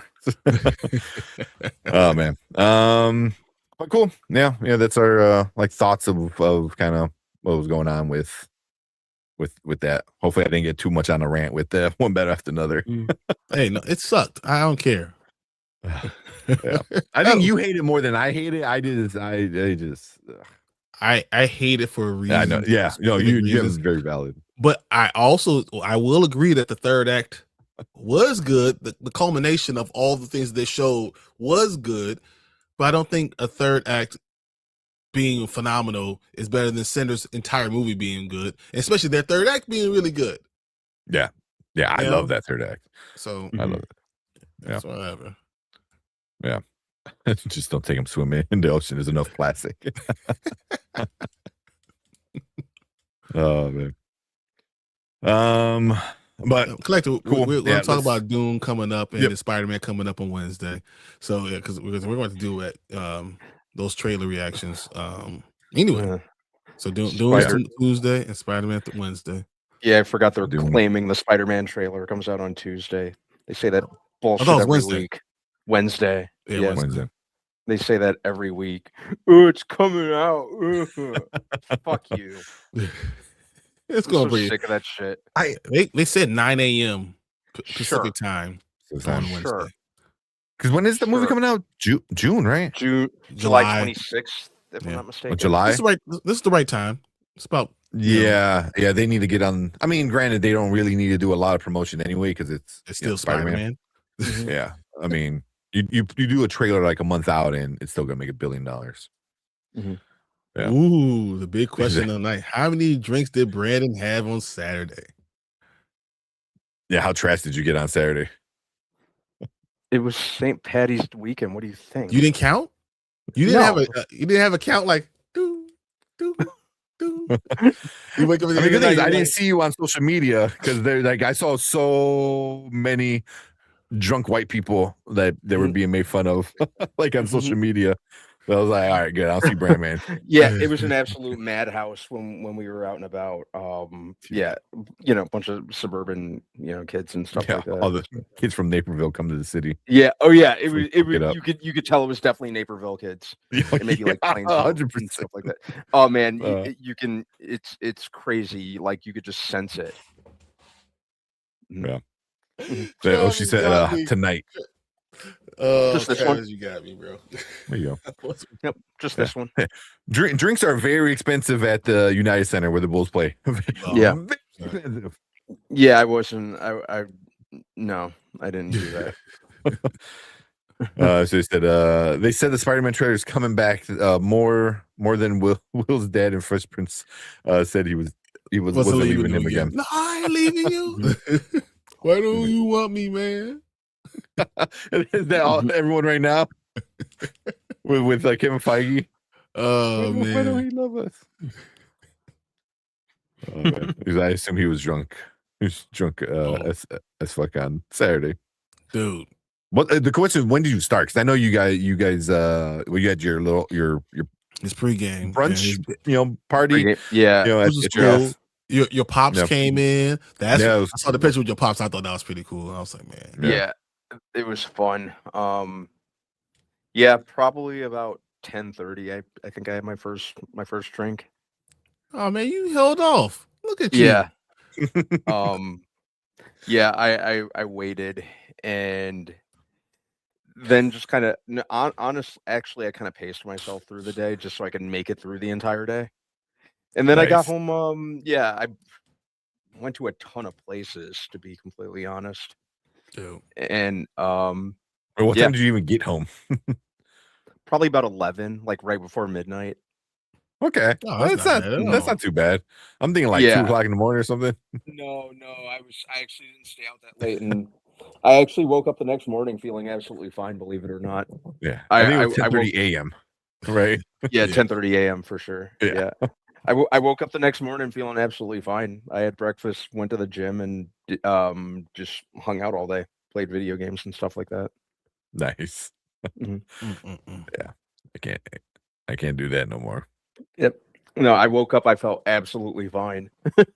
Yeah. Dude, if it was a beautiful day, I would have been out there. I had a cold. I still have a cold. I don't know. I'm lying. I still have a cold right now, and it was a horrible weekend. Oh, yeah. horrible. This weekend sucked in general in Chicago.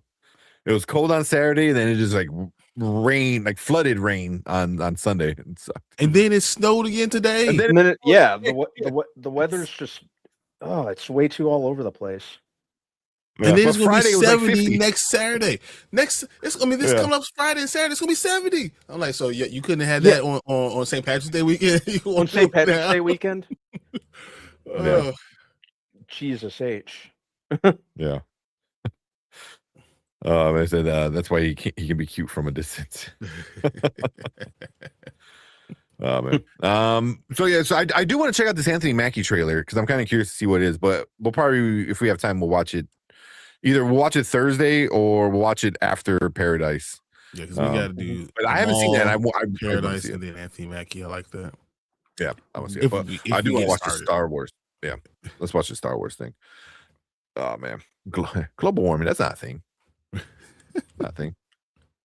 But you know what? In Chicago, it's always a time in March. One more like last hurrah. It don't matter. It was 70 degrees the weekend before. There's always one last hurrah. It's one last. Yep. You know, hit you with snow one more time. As soon as you think it's over. Yeah. All right. Let's check out this. Our target is a syndicate leader. He is associated with several criminal organizations. Can I you gonna watch it? No setup. Okay. I don't have any control. Really? Yeah. So you might need a. You have no control of this either. Really? Mm-mm. Well, I have no. Yeah, nothing pops up. No pause or play or anything like that. Really? I can hit, man. You just pause it right then. Yeah. Well, I can pause it from and play it from the bottom at the bottom there. But not and I can control the volume. But yeah, I can't I don't have any scroll. So okay. Yeah. So when it's over, you might have to find a title card just hanging out there. I got you. I got you. Let's watch this trailer real quick, and then we'll talk about Paradise. hopefully not for too long, but but yeah, there's some stuff. I forgot. I want to talk about One Piece, but did you finish it, Brian? I still have 2 episodes left. I told you guys I still have 2 episodes left. Which I will say, this is a fun ass. I mean, this whole thing is awesome. I'm like, shit. Yeah. I'm not like I'm gonna run out and go watch all 1,100 episodes like Tank, but I am very interested now in it. So yeah, you gonna have some tears. I don't want to get too much in it, but it is everything they did is great. Oh man, the whole time I'm watching it, I just had this big grin because like I get all the references that they're setting up later and stuff. So Erica kept asking me, she goes, "Oh, what about this?" And I was like, "You want me to tell you? Because I can go on for like 20 minutes and tell you what happens with this and how this affects that." And so but yeah, it was very well done, very well done, so good. I have to leave when you talk about for sure. I don't want you gone, but I don't want to spoil. No, I do not want to spoil what just happened to this. Because you have the 2 episodes, the last 3 episodes, 4, 5, and 6 are awesome, are really, really good. So yeah. So yeah, we'll have the background so you know. So when the background's gone, we're done talking spoilers. All right, but let's watch this and then we'll talk Paradise. Cool. All right, what is up? Welcome to Spoiler Kings. We have another trailer reaction for you guys tonight. This is the new Star Wars. What is it? Maul Shadow Lord, I think it's called. Yep, something like Maul that. Shadow. Yeah. Yep. I keep getting that confused with the comic book because the comic book is what's it called? Shadow of Maul. So Shadow of Maul. Yeah, exactly. Yeah. So, but yeah, let's check out this new trailer. And see what we get with this one because that last one was really good. This is supposed to be an official trailer, right? I think so. Something like that. But let's check it out. Let's go. Our target is a syndicate leader. He is associated with several criminal organizations. And proficient with a laser sword.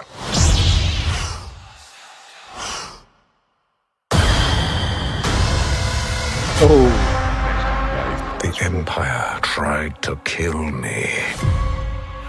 Their betrayal demands consequence. And that consequence requires a weapon. Together, we can destroy the Empire. He wants to fight as allies. The Empire may be our common enemy, but Maul will never be our ally. We need to find him Whatever it takes. This is escalating out of our hands. The Empire will want answers. The Empire will lock this planet down. Jedi, where is Maul? I'm right here.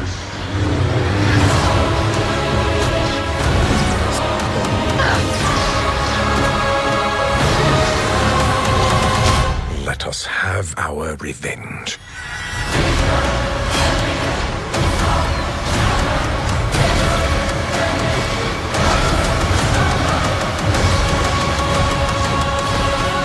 We're not gonna take out the whole Empire.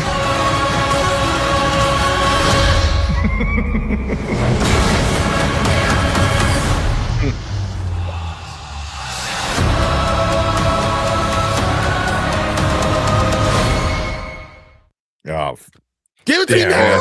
I really like the look of that. Good Lord. That's awesome. Oh yeah. That's awesome. That's good. That looks super dope. Shit. Just completely epic in every way. This Maul is one of the best characters they've made. It's like, obviously Darth Vader, Luke, Han, Leia are up there. But Maul is that felt good. so awesome. Mm-hmm. That is epic. I mean, you felt everything. Dark. Why can't Disney get animated shit right, but can't get real regular movies right? That was fucking awesome. Exactly what I said. That was amazing. What the hell? Yeah. Damn. Because I know from the last trailer, you get that was it a Twi'lek Jedi chick? Yeah. People are saying like, oh, is that a young Darth talent? And I'm like, I wonder if that's how they go. I wonder if that's how they go, because I know in George Lucas's original sequel trilogy was Maul was going to come back and have Darth Talon, and then they were going to like F stuff up, and like I would love to see Darth Talon, but like it's kind of interesting because like if anybody ever looks up Darth Talon, like she's hardly dressed. I mean, she has like a strap over her nipples and a few other straps, and that's it, man. Like she looks like an old girl from the Fifth Element. Yeah, yeah, exactly. So Darth Talon was definitely interesting. So obviously they're Disneyfying if they go that route, which is fine. Yeah, I wasn't expecting a half naked, Sith Lord running around, but yeah, that looks fire. Dude, and of course, love it. And of course, dude, and this is my friend. This is, you ever feel, and you look at your friend and you're like, really, bro? Really? I wasn't impressed.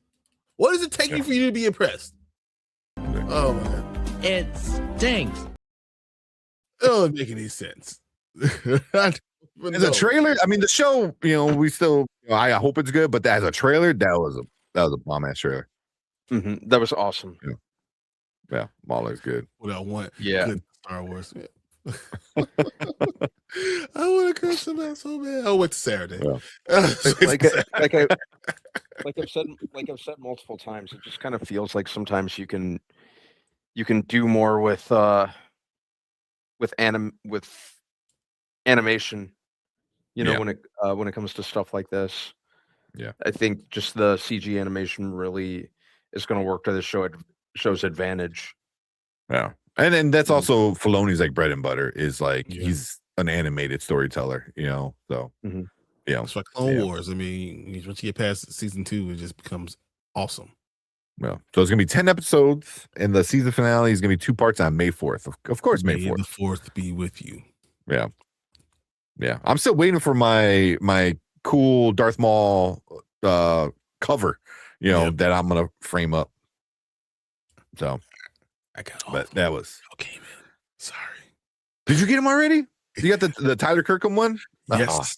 I did. Well, so I only got this past weekend. Though, I will say that. Okay, I'm still waiting for it. I mean, I got 3. I got 2, and then I got a signed one coming. I was like, that's probably why, because you got to get signed, and that's probably how that. But I put the signed one on a separate order because I learned my lesson. I was like, that's its own order, so it could take time. But all the other ones, I'm like, come on. But yeah, that's what Dan's saying. Maul looks good. It's 2 episodes a week collector. I like that. 2 episodes a week. Yeah. See his finales on. Oh no, he was asking. So okay. So Dark Talon multi-pass pretty much. Multi-saber. Yeah. I want to move away from Lucas. I understand that. No. Yeah, I told Skywalker saga stuff. Yeah, he wants to move away from the Skywalker saga. I'm there with you. Perfect sense. I hate. I want to hate, but when something looks good, I'm not going to sit there and tell you it doesn't look good. Mm-hmm. Yeah, I mean, if we're gonna focus on anything from the Skywalker saga, Darth Maul would be it. Would be the one thing I was like, okay, let's go. But I understand where Anzo's coming from. Yeah, because I like Maul, but you won't be watching it. Really? Okay. Why? I want to hear why specifically. Usually Mama Bear got good reasons. So yeah, I mean, because she's thoughtful about what she's doing. I mean, as much as I hate on Anzo, I mean, he has good reasons for himself. Not necessarily good reasons for everybody else, but he has good reasons for himself. Yeah. So yeah, I kind of want to know what Mama Bear. Well, you're not gonna watch it, but we all want to move away from this whole era. But I want to have good stuff. So no matter what, I want good stuff. At the end of the day. Yeah. So yeah, but damn, that looks good. Yeah. Star Wars fanboys turn me off the entire franchise. Oh, that makes perfect sense. That's understandable, to be honest. Yeah. I can't say you're wrong. Because I know a lot of people that are like that. Mm-hmm. That just don't want to deal with the fandom. Yeah. All the negativity is just so much. It's not fun at all. Yeah. For me, I definitely turn off a lot of that stuff. Because I'm like, for me, I love Star Wars. So I'm gonna focus on me liking Star Wars or me not liking Star Wars and not really caring what other people are saying for stupid shit. So, but I get it, Mama Bear, 100%. Yeah, I'm not even gonna bring that up, Anzo. But not cool. me. Yeah, nope. What's up, Tony? What's going on, Tony? The Kangs. What, man? Dude. Oh man, but April was it 6th? I think you said. So it's literally 1 week after another. We're having these unbelievable shows coming out. There's so much to talk about. It's so much good TV. Yeah. I know, Anzo. Come on. Yeah. But yeah, we might have to not hang out for an hour and get right into reviews because we're gonna have so many TV shows. All movies are gonna start coming out. So yeah. All right, but I think that's it for this new Maul Shadow Lord trailer. It's coming out on Disney Plus April 6th. That looked fire. So we're definitely be talking about it, breaking down the episodes as those come out. So if you want to be part of the live show, make sure you guys hit that like button, hit that subscribe button. We appreciate all you guys coming in, hanging out. Make sure you guys leave a comment. Let us know what you think about this Maul trailer, and give us your thoughts about it. And we appreciate everyone in the live chat right now. You guys are awesome. Stick around because we're going to move on to our next topic for the night. Mm-hmm. All right, man. Do you see your camera kind of glitching, or is that just me? Yes. No, I've definitely been seeing it, but I didn't know. Okay. I can't get off because I have another camera right here, but I was just like, I'm not going to mess up with now. Yeah, I mean, what's going to be in the middle of the show is going to piss me off later. So I just said, whatever. I'll just deal with it for a second. Yeah. He went off on me. Yeah, just did it. Oh man. Yeah. Just woke up from a nap. Nice. Oh, that's awesome. There's nothing better than that. Yeah. Oh man. Speaking of naps, man, my oldest son, he for 3 years now, 3.5 years, amazing with sleep. Never had a major issue with sleep. And then all of a sudden, like the last week and a half, that he just refuses to fucking sleep. And I'm like, kid, And right now, like today, he was just like, no, monsters. I was like, what? Who told him that? He's only at home. I don't know. It's like you don't watch anything like scary like that, and the monsters you do watch are like Monsters Inc. So I was like, I don't know. I mean, Monsters Inc. is not going to be scary monsters either, so I don't know. No, yeah. So I'm like, I don't know. You're watching scary, but yeah, I don't know. But my I keep people checking out on my fault if you can't. I'll explain later. Oh man, it's all good. But let's get into this Paradise, man, because dude, Paradise is phenomenal. Man, I can't wait to talk about this. So, I mean, this is Jane. Shit. And exactly what we said was going on. You can't trust the dude that's 6'3", over 6'2", with glasses and a beard. You can't trust him. So that's just what it is right now. Dipshit. Yeah. So funny. Oh, yeah. Oh man. But I well, I don't want to get into it, but let's just jump right into it. Because what bugs me about this one, I didn't say anything. Didn't say anything to do it. I didn't say anything to it or see any. Or I didn't see anything to it. Well, she's talking about not talking about people. Are you talking about? Yeah. Oh, you're talking about what Anzo was doing, right? Yeah. What he's talking about, to him. Yeah. I'm thinking, is it B? I don't know who it was, so I didn't see that part, so I don't know who it was. Yeah. Okay. We'll catch up off stream. Yeah, we'll figure it out. Yeah. All right. Let's talk about this Paradise episode. This was episode 6, right? Was it 5 or 6? Was it 6? 6. Yeah. It's 6. Yep. Yeah, it's 6. All right, let's go. All right, what is up? Welcome to Spoiler Kings. We are back talking about Paradise, episode 6. This one is just titled, I think, just Jane, right? Jane, yeah. Yeah. So, and as the title says, it's pretty much a Jane-centric episode, which is when fine. I first saw that. But Mm-hmm. at first I said, I'm like, because remember in the beginning of the season, I was like, I really don't give a shit. But I said, if certain things happen to her that explain things, then I'm like, okay about it. So it went from just seeing the title where I'm like, to by the end of the episode, I was like, oh, okay. Yeah. I'm on board. When you have a show, when you have an episode that's going to be about a certain character that's not Xavier, what do you need to have? Moments with Xavier. Yeah. Don't give me a whole episode. It's like they understood. They just forgot the beginning of the season. I don't know anymore. Yeah. I mean, Xavier was only in it fairly short, but at least you had him in it enough. Right. And it pushed the story. And it pushed the story. Mattered. Yeah. Yeah. Yeah. It's very important.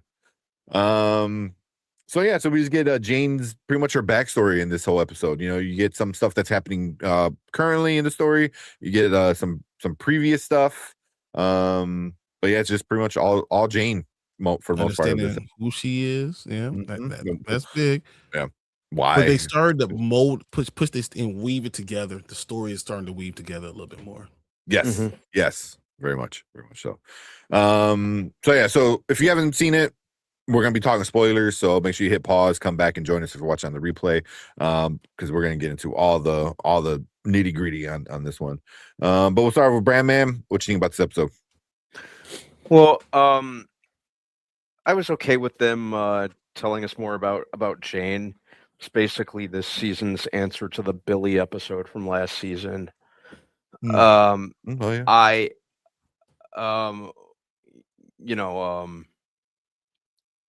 guess we find out kind of where she gets it from. That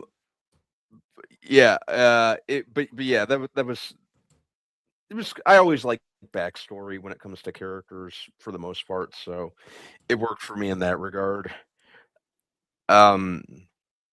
It left me wondering just kind of where they're gonna go next. It definitely I'd say it provided some more answers. I think so far it was a good episode. Probably my least favorite of the season so far. Like I thought it was fine, whereas the other episodes I was just kind of like really hooked. This one, yeah, still thought it was fine. Gary can go to hell. Gary needs to die like now. Very bad. Yeah, I want him dead. And to be honest, there were scenes where Jane was kind of reminding me of Sinatra, like when she pulled her hair up. I got Sinatra vibes. Yeah, well, I think that was the whole point, right? That was the whole point. Yeah, like she's really messed up in the head, where like she's praising herself as Sinatra. Yeah.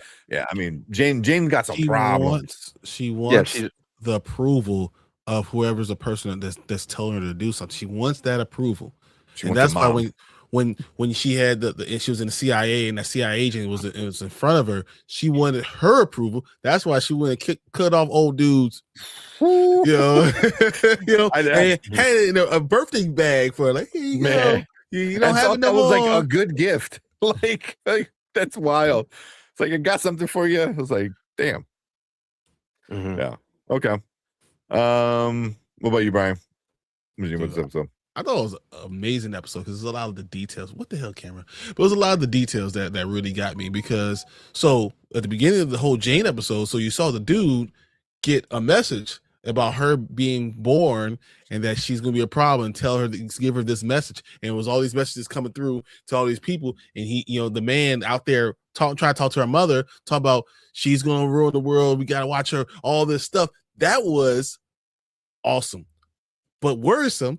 Because as Ace has said multiple times, we're gonna have this whole was it back to the future type of time travel type of thing, and we got messages seen from the future coming to them right then. So that shows that we have they put this thing. Yeah, I actually have a new camera already, but this shows us we have all these seeds already ready for the time travel. So now I'm worried about that. So now. I don't want it futuristic. I don't want to be like all of a sudden you gotta get aliens or Back in the Future or any of that other crap. That would absolutely kill the show for me. But doesn't it seem like that's what they're doing? That's what I'm kind of afraid of. Oh, that's my major fear right now. Man, I was telling Brian, earlier, it was like, as soon as that first scene happened, the first 5 minutes, I think I even put it in chat in the beginning. I was like, damn it, Ace! Like, that's all I can think about now is time travel kind of theory, because I'm like, it makes sense. Like, it's everything that's happened, is kind of sets that up, and it's scary. Yeah, I definitely didn't want to, but I thought Jane was an interesting character. Seeing her backstory, because it's a character I did not like, made me understand her a little bit more, understand the CIA, and she takes as the Black Widow thing he was talking about. I mean, you're 100% right with that. And then if you're going to do a show and you have less Xavier, you have to have parts with Xavier, and you have to push the story and remember where we are. I was afraid that we were going to get to the end of the episode and the narrative wasn't pushed. But now we know even more about what Gary is and who Gary is and all that stuff and what he was willing to try to do. Now we have to go find Gary and go kill him. But also you introduce the whole idea with the train, right? So now how does Xavier get to this point? By the end of the season, get a train. That's how he's going to get there to by the end of the season. And that's how he'll be able to get to Link and all that stuff. And then you weave Jane in with Link and all that stuff. And I thought that was just a good way to do it. I enjoyed it. I really enjoyed this episode. Yeah. Because even when Jane went out there and did her little recon thing and met with the group, like, Link kind of threw her off, I felt like, because when he sat down, is like, oh, you guys got pie in there? She was like, wait, what? Because, like, she wasn't ready for that, So, and then also kind of her saying like, he's cute. She said it a few times, that so she finds him attractive. So that's gonna play into like not focusing fully. Can you see her also saying, "Hey, instead of Sinatra, I'll listen to you." Ooh, maybe, possibly, yeah. And him using that as a way into the whole bunker and changing her, because as they all said, she is really the one who's done all the evil stuff. Oh yeah, she's the muscle. She's she's the crazy one. She's the attack dog. Yeah, she's the crazy one. But she's not the person who comes up with the plan. You know what I mean? She's the person that is told what to do to make sure the plan gets done.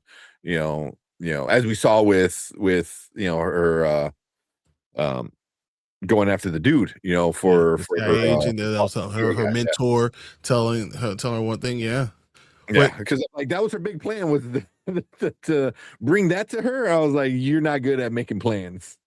The question is it the chicken or the egg? Was she always this, or was it the way her mother treated her that? Because at the beginning of the episode, when I saw her being born and her mother not holding her, that laying right next to the baby. Yeah, it's like, well, you can't just lay in without any touch, because the whole point is, and no one likes a baby crying, and everyone gets really frustrated. But usually, you don't have that frustration in the hospital. Not right away.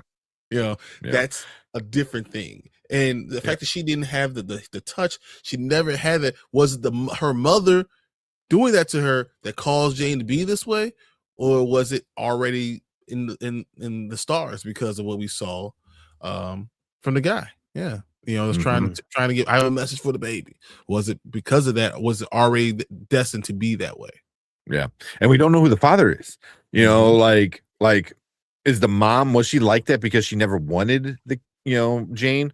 Like, why is she like that? Is she just a shitty person? So it's like there's still like some puzzle pieces missing, specifically like with the father.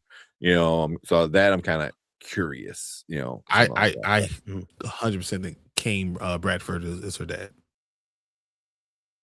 Ooh, 100. I think that she killed her brother. I 100% think that's what's going on. Oh, that'd be good. That would be good. Yeah, it would.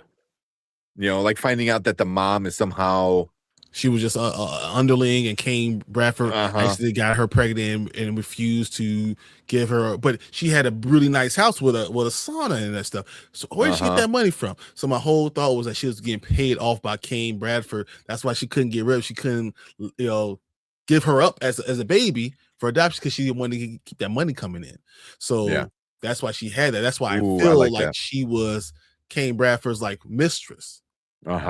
Got pregnant and he was paying her off, and that's why it comes full circle with this entire thing.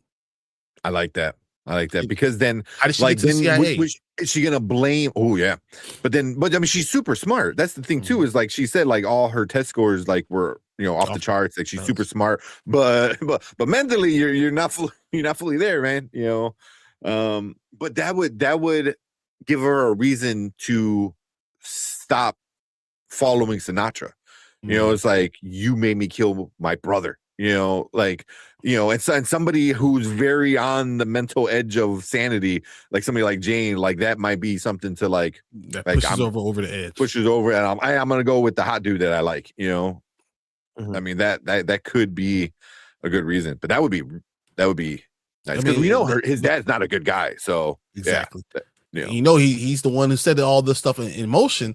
So it's possible that Kane Bradford could be her father. That it's all that we're gonna do a fadeaway to find out her mother got all this money. How did she get this money? Find out it's coming from them. I like that. I like that a lot. Yeah, that's a good theory, because it kind of even works with the president when it was what's the Cal. Because Cal, his son said, "You were one of my dad's mistresses," and she was like, "No, I'm not just a mistress." But because that's what he thinks his dad, because that's what his grandfather was. So Cal was different than his dad, but now we'll find out why his dad is very, very similar to that. So I just feel like that makes the most sense, because usually they don't have a character come out of nowhere, especially in season 2. there has to be a reason that she was alone. Why she couldn't tell you who the father was. The way that it was this emptiness when she asked, "Are you alone?" All this stuff. There's a reason for her mom feeling that certain way about her. All those things kind of go forward, make a lot of sense that way. Yeah. Yeah, he's the one that introduced her to the breath mint kind of, like that whole life, So yeah, he definitely led Sinatra down a darker road, So yeah, mom seemed to have a touch of hoe in her. But it would make sense. It's like, what if she used it? She goes, like, oh, I'm gonna have your baby, and you have to give me money, or else, you're gonna lose all your power. You're gonna have, So it could be not that. It could be her, holding the baby over, Bradford's head. She doesn't want the baby. She has to hold on to the baby to make money. To get the money and to have all the prestige and all the opportunities to do the life that she wants to live. She's like, I didn't ever want you. Why do you hold on to me? Well, because you're the reason why I have the money. You're my money bag. Yeah. Exactly. Yeah. Also, Jane at all, she'll flip. Yeah. I mean, yeah. Because right now, I mean, she's literally a child. Like when Sinatra gave her the switch, like she's just like, she's the greatest person ever. It's like. What is it mom the greatest? I was like, you just call her mom? Like, what's up? Yeah. Oh, I didn't even check that. Yeah, but yeah, I enjoyed this episode a lot. I was really ready to hate on it because I wasn't a big Jane fan, just because as I said earlier, I was like, why is everyone so stupid around her? And then this episode explained it. I was like, and like Brian said, like, and I said, I'm like, she needs to be Black Widow, Red Room type of shit, and that's exactly what we got, where she was trained, she's super smart, she's like best of the best, like, so I thought that was like the only way to really explain why she's able to do the shit she's able to do is she needs to be at that level, so yeah, pretty much. Even what's her name, the other chick, who's in jail now. The president's like Robinson. She even said it, to the therapist. She goes, she is something I've never seen before. So, and she's seen a lot. So for her to be like she's on a whole nother level is kind of like saying like how good Jane is at being, crazy. Yeah, but she was taught how to utilize everything she has to be special. Before she wasn't that way, but she thought she could just brute force it. Well, now you understand. Use everything you got. Like, she pulled out her hair and looked a certain type of way, and she's trying to use, especially men who are stupid. We're stupid guys. There's just no doubt about it. We'll fall for anything. So if you look pretty, and all of a sudden it works for us. We're like, oh man, look how pretty she can be a problem. Yeah. Bye bye, Billy. Yeah. Yeah. Exactly. Yeah. Exactly. So because it makes me wonder, like, because she kept calling Link, cute. She said it a couple times. I was like, is that her actually liking him now? Because now you got me thinking, like, or is that her trying to like use it, like, hey, what's up, good looking, it's like, and then make him like, oh, hey. That's exactly what I think. But I think Link is too smart to fall for it. But also, when he gets his daughter, it's all over. Yeah. Yeah. Oh my God, man. That's the moment I can't wait is when once he grabs that baby and then he finds out everything that happened. I don't know what he's gonna do. I mean, I'm sure he's gonna cry and be happy and be sad and like, but does that change his plans for what he wants to do? Because all those people that are following them, he's gonna have a train full of people. There's gonna be 200 people outside. Yeah. I mean, it could also push him to do it more because he's like, I have a future now I have to worry about, and then you start looking at the world differently. He has to come inside. And if Sinatra, when you can't beat somebody, you make them join you. Yeah. And then from the inside, maybe he could do something, but maybe he does that because he wants a future for his daughter. Yeah. Yeah. Yeah, so that's that right now. That's like the big question is what is Link gonna do? Like, is he gonna double down and fight harder, or is he gonna start to change a little bit? So, I'm really curious to see about that.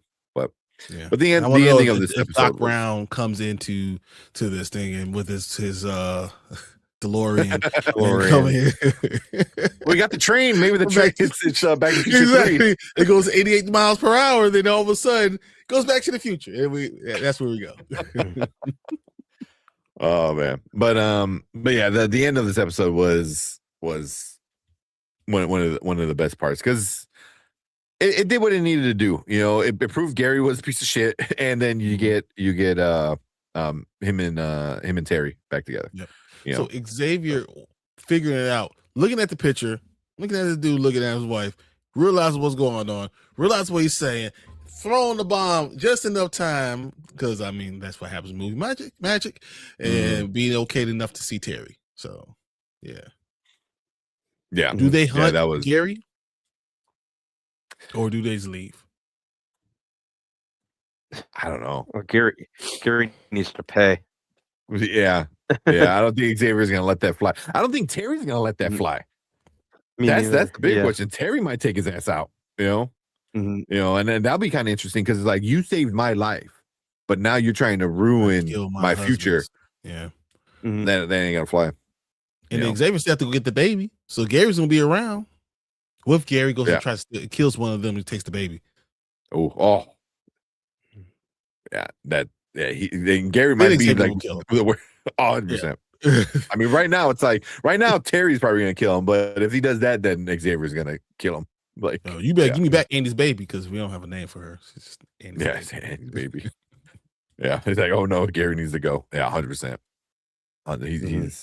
He's too much of a liability at the very least. You know, but because Mike, so what do you guys think? Terry knows what Gary did? No, or she no, he doesn't know. No, so she does. She knows what he did. And why she left him. I think she does know what he did because what's his name told her. What's his name? Oh, that's right. It's what was the kid's name? The little boy. He has a name. Bean. Bean. Yes. Bean told her. And then they ran away. Yeah, I think she knows. Yeah, I forgot about Bean knowing. Yeah. I don't know, but what do you think, Batman? About Gary? No, about like no, I don't. I'm about Gary. I don't think she knows. That's just me. Yeah, because I can see Bean did not say anything to her. Okay, maybe he's like, we need to go now. You know, just to protect her, maybe. Yeah, it's a possibility. Yeah, I don't know. Yeah, I don't think she. Yeah. That can go either way. You know, because I see Bean wanting to protect her and possibly keep whatever little bit of family he has now. You know. But I mean, I can see him telling her too. So I don't know. That's gonna be interesting. Yeah. That's why I think Bean's gonna be the hero of the day. Oh, Bean kills him. What if Bean gets shot? Oh, that would be so bad. Oh my God, that would destroy Terry. That would destroy her, you know. Because like Gary does it, aiming for Xavier.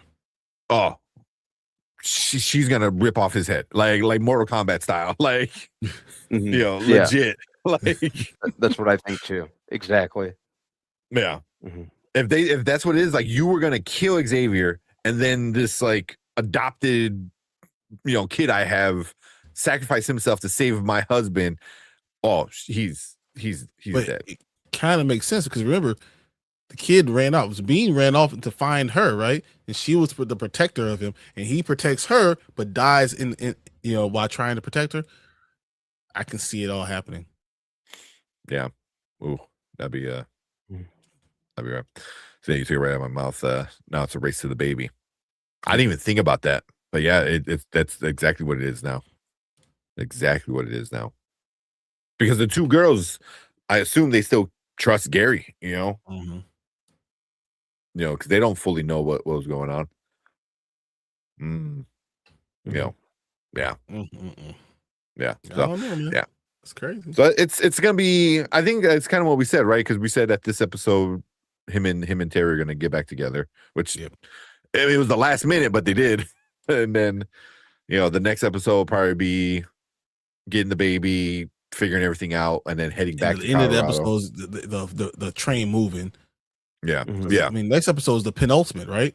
And then the finale is going to be about him getting there and with Link, whatever Link's doing, and then bringing Andy's baby to Link.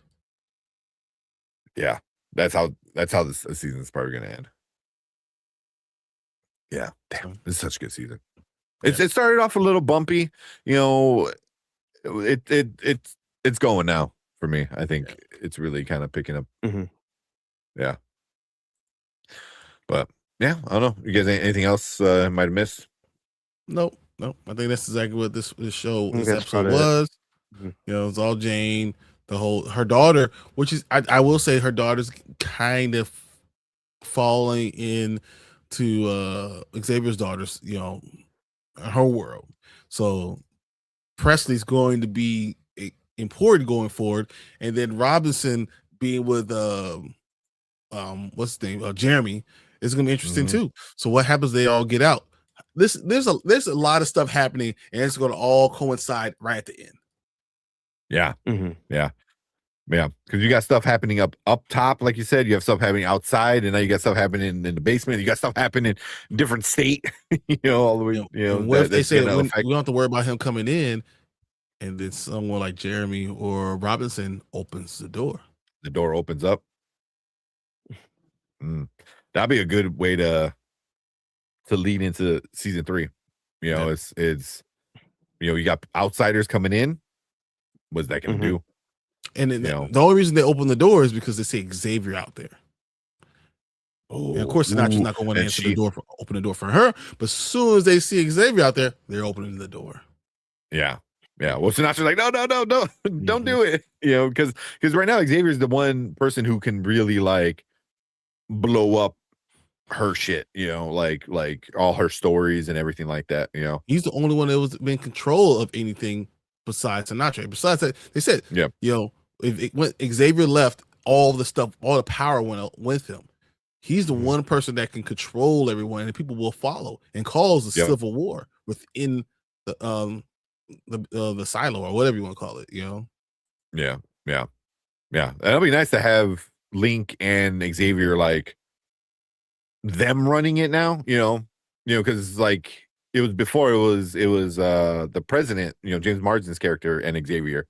So now he's kind of with another white dude. I think it's going to be one of those things. Can you imagine that?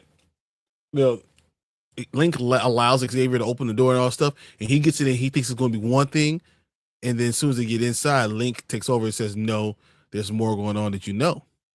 And that's where we get the Back to the Future stuff. Oh, we'll see.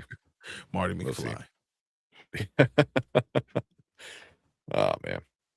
I mean, it is Link. I mean, there's a whole video game of Link going back and forth in time to save the world, which is one of the best games of ever. All time. Yeah. One of the best, Link or Ocarina of Time. Anybody ever played that? But yeah. Man. Any last words, Brian, man? Or you good? The only other thing that I'd add is from season 1 to season 2, Xavier's not as sharp as he was the first season to me, because you'd think he'd be a little less trusting of someone like Gary, especially to give him a detonator. It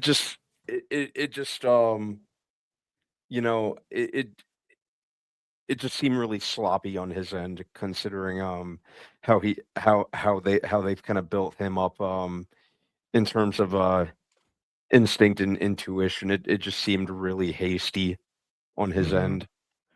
I think love can do that though, right? I thought about that for a second too. Yeah. But just kind of considering the kind of character that he is, I think that would even in how painstakingly and feverishly he's been looking for Terry, I feel like that would just drive him to be even more careful. Careful? Yeah. If you know your wife is right there and in your mind she could be dead or imprisoned or anything, I think that kind of warps your thinking into that he doesn't trust Gary, because obviously he doesn't trust Gary, he bury baby with him, but he needs to know what's going on with his wife, and he trusts that she might be in trouble. Because if you tell me my wife's in trouble, the first thing I'm thinking about is how can I figure out to get a way to get out of trouble?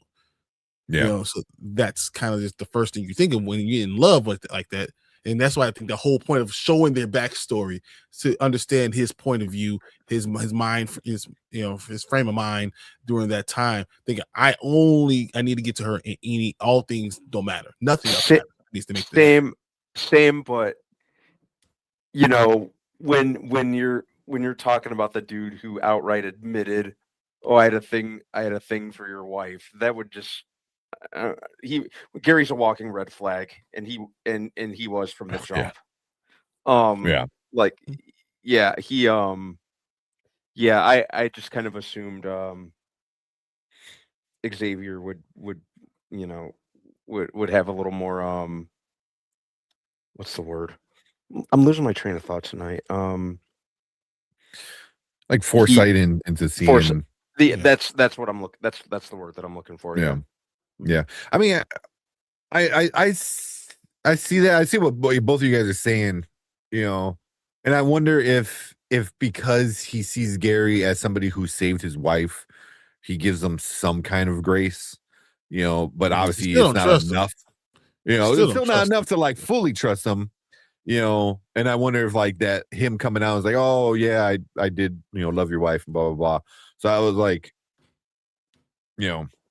I wonder if he like, just he's like, oh, well, you were with my wife for, 3 years and she seemed to trust you. So you have some kind of grace, but yeah, I mean, he's so smart when it comes to things like this, so, it could have been something that just you're not thinking about, if you're looking at all of these people and like, all right, who's going to be the one guy that's going to try to kill me? Gary might not be on the top 10 of that list, like you have like 20 people. You have with an army that's in there, yeah. So, but he has to go get his wife without a gun. Well, all these people got machine guns and all this stuff. yeah. He has a homemade bomb, like pop bomb. Yeah. So, but I do see what you talk about, Brad, man. With that. Yeah. So I mean, I think hopefully it right. just. I'm just making it. I'm giving him an excuse, but Brandman is right. Yeah, I hope like this maybe be yeah. Like, but hopefully this is a reminder to always stay vigilant. Because like once he goes back to the bunker, and it's him versus Jane, it's definitely gonna be like, who can outthink, the other person, I think at some point, whether he kills her. It has more to do with the idea that Jane is inside, he's on the outside, and then Jane is a unassuming little white girl, and he's still the black guy who everyone thinks murdered the president. Oh, he's gonna find out though. At some point, he's going to find out what Jane did. And Robinson is probably going to be the one that, or the therapist, because the therapist knows now. So you have multiple people. She said, "I'm coming after her." Yeah. So Gabriella. Yeah. So he's gonna find out, and then once he finds out, he's like, "You killed 2 of my best friends." Like he's like, "You are going to die so bad," So yeah. Not Uncle Billy. Yeah. So hopefully this is maybe a reminder to like, hey, stay on your game. But this tells you something right there, because Billy wasn't a good guy either. And Xavier trusted him. That's true. That's true. But he always, what was it? He always looks for the good. He always looks for the positive in people and stuff like that. The same thing he was telling Annie. He always look for the positive and not try to worry about the bad that is there. Yeah. We'll see. We'll see how it goes. But yeah, I thought, it was a good conversation about this episode. But we want to hear from you guys. So if you're watching on the replay, leave a comment. Let us know what you think about this episode 6 Jane episode. And make sure you guys hit that like button, hit that subscribe button, and come and join us because we got 2 episodes left of this season of Paradise. So make sure you come and join us and be part of the live chat. But we appreciate all you guys in the chat right now. Stick around because we're going to finish up the stream for the night.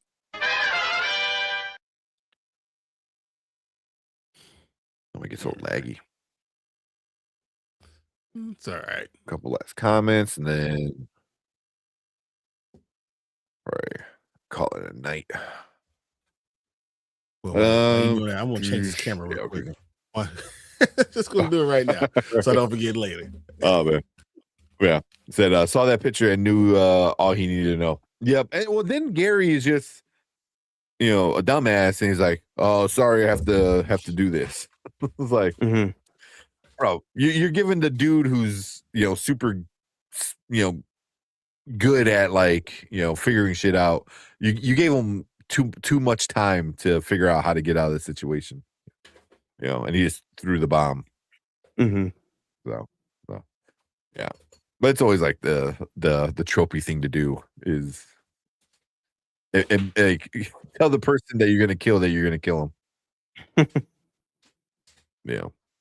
But yeah, that was the first thing I thought about was like obviously Link, Zelda, video game and yeah.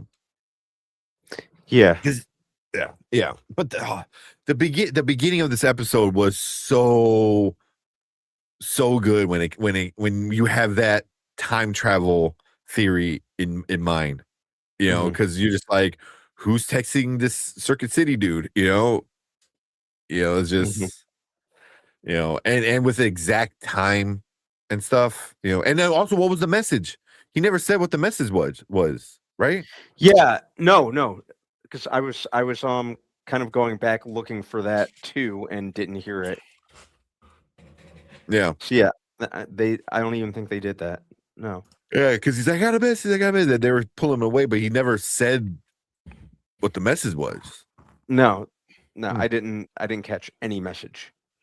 So hopefully that's something that I don't know. Maybe we'll get that next Monday. I hope. It'll be like next season. Yeah. Oh, I'd be so annoyed. Yeah. With that, I was like, you guys just stay up later. Yeah, I know. Yeah. Yeah, for another hour, but I don't know. I'm pretty drained. I still can't only breathe out one half my nose. Yeah. And they are working me out at physical therapy, man. They are working me out. It is good, but man. So they have me doing the random little like weird exercises, and one of them was my heel to a step, and she's like, now step up backwards, So I couldn't do it. Okay. I couldn't do it. I mean, granted, it's like how often am I gonna step upstairs backwards? Like I'm not gonna help anybody move anything anymore. But it is like, but it activates exactly where it needs to activate, like the back of my leg. Right where the surgery is at. I couldn't do it. I got my foot on top of the step, and I'm like, it's like she's like, all right, we'll save that. But I'm starting to walk up steps a little better. Walking down, only limping a little bit. Like literally, when I saw you were only limping a little bit, not as much as I thought you would.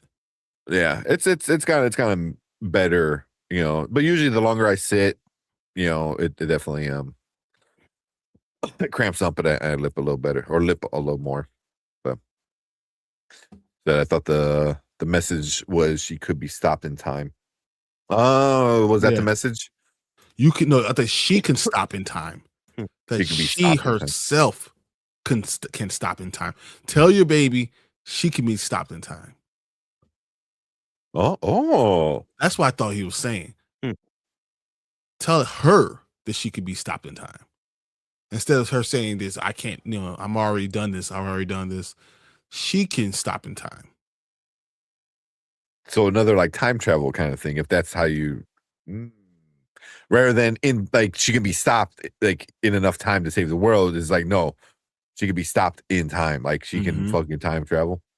Oh fuck, that's that's interesting. I didn't catch that. I didn't catch that either, but because that's what we kept on saying. She could be stopped in time, and I was like, oh, okay. That's what I thought as well. Yeah. Yeah, just takes time. Just takes time. Yeah, let's keep talking about time. I watched that, and I actually I went back and I rewound, after that scene and watched it again to see if like I missed anything, kind of, because I was kind of like half paying attention when it first played. And then I was like, oh man, are we doing this? Are we doing the time travel thing? Is Ace right? 100% happening.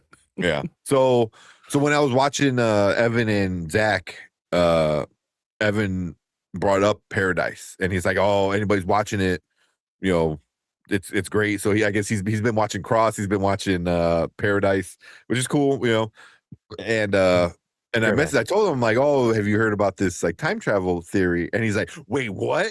He's like, "Oh man," I was like, "Yeah," like I told him like somebody in our chat brought it up, and I'm like, and it's crazy because it makes so much sense. Everything lines up, everything works, and then this episode comes out, and you're like, "Oh, come on!" It's definitely time traveling. It's like, yep, man, it just fits so well, Like I say, it could not be. They could be doing something else, but it just looks like works. it makes so much sense. And why would you have all these other strands if you weren't going to do it? Yeah. So but he seemed pretty excited about that theory when I brought it up in chat, and then Zach is like, no, don't say anything. Like I'm still behind. So, but yeah, it was a fun stream watching the Evan edition and Zach Attack. So, go check them out. Definitely give them a shout out. Tell them Spoiler King sent you. I know Evan. He'll have different people on Sundays. And he does a live stream on Sundays. I think he does a few other days, but I know Sundays is like the main day. I know he has Zach, he has Kenny, CC. So definitely go check him out. He's got like 300 subscribers, so he needs some more. Yeah, he definitely needs some more. So he's fun. Good shorts. He does a lot of shorts on Instagram and stuff. So I like the time travel potential of the story. I just worry that it gets too unbelievable, and then people, because it kind of changes what the show is. I'm not saying it won't be bad, because if they do it right, it could work. But it has potential to be messy. Yep. But it has potential to be real. Bad. I don't like this anymore. You're only going to get one more season of it. Yeah, maybe if people like really hate it. Yeah, because my real theory is what they're dealing with with loops. There's a time loop, and then so there's always something else, and they can't get past it, because if it goes this way, it's the end of the entire world. The world ends. So he's trying to figure out a way to figure out a way to get through it. Yeah. The loop thing is interesting too. I like that. I mean, even the loop thing is it again. Mask of Manjora or Manjara, whatever, the Legend of Zelda game, where he has 3 days, and at the end of the 3 days, if he doesn't save the world, he has to go back. So again, another Link reference. So even that works. Also, I love that game. Those are my two favorite games to constantly play: Final Fantasy VII, the original on PS1, Ocarina of Time, and Majora's Mask. Like those, I can play at any time. Like I have my RetroPie here. I haven't played with it in a while, but it has all the arcade games in it, and then I'll randomly pick it. Just pull it out no matter what. Exactly. Yeah. I know I have it's hidden, but I have my I have, you see my little PlayStation 1 classic right there, the little one they have. The one that they sell now. Yeah, the little one in a little box and stuff like that. You can't use a disc. But Trying to get retro Dreamcast system. That'd be cool. You might be able to play it on the new Raspberry Pi, because I think the Raspberry Pi, what number are they on? 5 or 6 or something like that.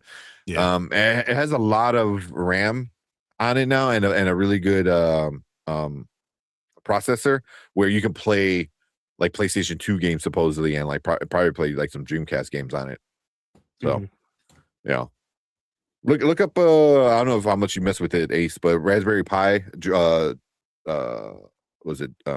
There's a whole website dedicated just to a Retro Pi. Excuse me. So you can go in and see it. And it's a lot of it's so much fun to mess with. Here's my little Raspberry Pi. Little mini computer. But I got a freaking like a terabyte. It can't be a full terabyte. It gotta be not 500. Yeah, I think this one might be like 7 something. Yeah. Raspberry Pi. Raspberry Pi sounds delicious. Yeah. What do you got? Little Raspberry Pi thing. That's a lot of fun to mess with. I mean, it's just literally a little teeny computer. And you can do so much shit with this. Like you can do so much shit with this. You can add a camera to it. You can do so much, and I just use it just to play video games. I have another one actually though.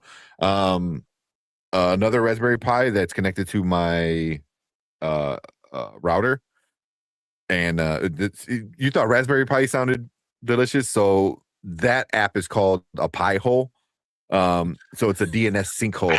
But that's what it's called. It's called a Pi hole, but it's a DNS sinkhole that connects to your internet, and it catches like 80% of ads before it even gets into your home. So like if YouTube gets angry when you watch ad blocker and stuff, that's a good way to get around a lot of ads. So yeah, Pi hole. Pi hole sounds naughty. It does. Whenever I tell anybody, I was like, get a Raspberry Pi and use Pi hole, and they're like, what the fuck? That's really dirty. That sounds. Never mind. I was gonna say something about Brandman. Yeah. Nice, good looking out. Yeah. Then you get a little controller, a wireless controller, and I got fucking couple thousand games on here. I have everything up to a PlayStation 1. I have a PlayStation 2 on here, but it's too laggy. But yeah, couple hundred. I think it's like $100 on Amazon. You get the whole kit, and then you got to buy a memory card. It's not bad. Yeah, just look into it. Like on YouTube, there's so many people that mess with RetroPie and stuff like that. So it's a pretty cool community. But all right, I'm ready to get out of here. You guys are done. Yep, I am done mentally. Yeah. All right. Well, yeah, let's get out of here. We appreciate all you guys coming in, hanging out. Ace, Mama Bear, Fernando was in here. Collectors out for the night. Anzo, always appreciate Anzo. for better or for worse. Exactly. Tony, Fernando, Travis was in here hanging out. Was in here. Yeah. So all the new people over on the Vert, they were coming in, hanging out for a little bit. Yeah, we appreciate all you guys. But let's get out of here. We will see you guys on Thursday. We got Cross. It's the finale of Cross, right? It's the Cross finale. We could talk about One Piece. Yeah. We need to talk about everyone with C2E2. Give us our ideas, because we have Invincible, but we have ideas for C2E2. We want to do some type of game, how we should do it. I want to have ideas. If you guys have an idea of how we can have some type of question and put these in rankings. If you guys have a good way of us doing it, bring us and let us know, because I want to have all that stuff together so we can figure out. We have a week to do it. So yeah, all that stuff sounds fun. Yeah, I got to charge our microphone, our little microphones. Charge that, have that ready. Yeah, the games will be a lot of cool. Yeah, definitely have some good ideas. So we can figure out a way of doing it that we can hold it up and rank something quick, or something easy. Yeah, I can carry around a little magnetic whiteboard, and we can do something fun. pull out the book bag and put it back in the book bag when we're done. Yep. Sounds fun for sure. But yeah, man, we got Invincible coming out, Cross coming out, One Piece. We still got to talk about One Piece, and then get ready for Project Hail Mary. Get ready for C2E2. I'm seeing Project Hail Mary. I by the time we come back on Thursday, I've already seen it. Lucky. I gotta go Friday. We also probably have Brandman doesn't believe. I think Spider-Man can be there. Spider-Man trailer. Then Sony's full of shit. Well, we definitely every goddamn week they say that shit is coming out. I'm done with them. Either put the fucking DTF trailer out or don't. DTF. And DTF. Yeah, episode 3 just came out, right? So. Yeah, I like the game of seeing what iconic car Brian can fit in. Y'all played last year. Or which iconic car I can't fit in. Yeah. Yeah, exactly. The brand new day trailer. Yeah. Also, was it Travis who brought it up? It was like brand Lou Day. Talking about brand Lou Day, because the Lou, because the Prince, Will Smith, yeah. that had me laughing. I forgot to bring it up. Oh man. But all right. Let's get out of here. We appreciate you guys. Have a good week. Have a safe week. Yeah. And we will see you guys on Thursday. Hey, later. Cast Chala. Let's go, Aldous. She is.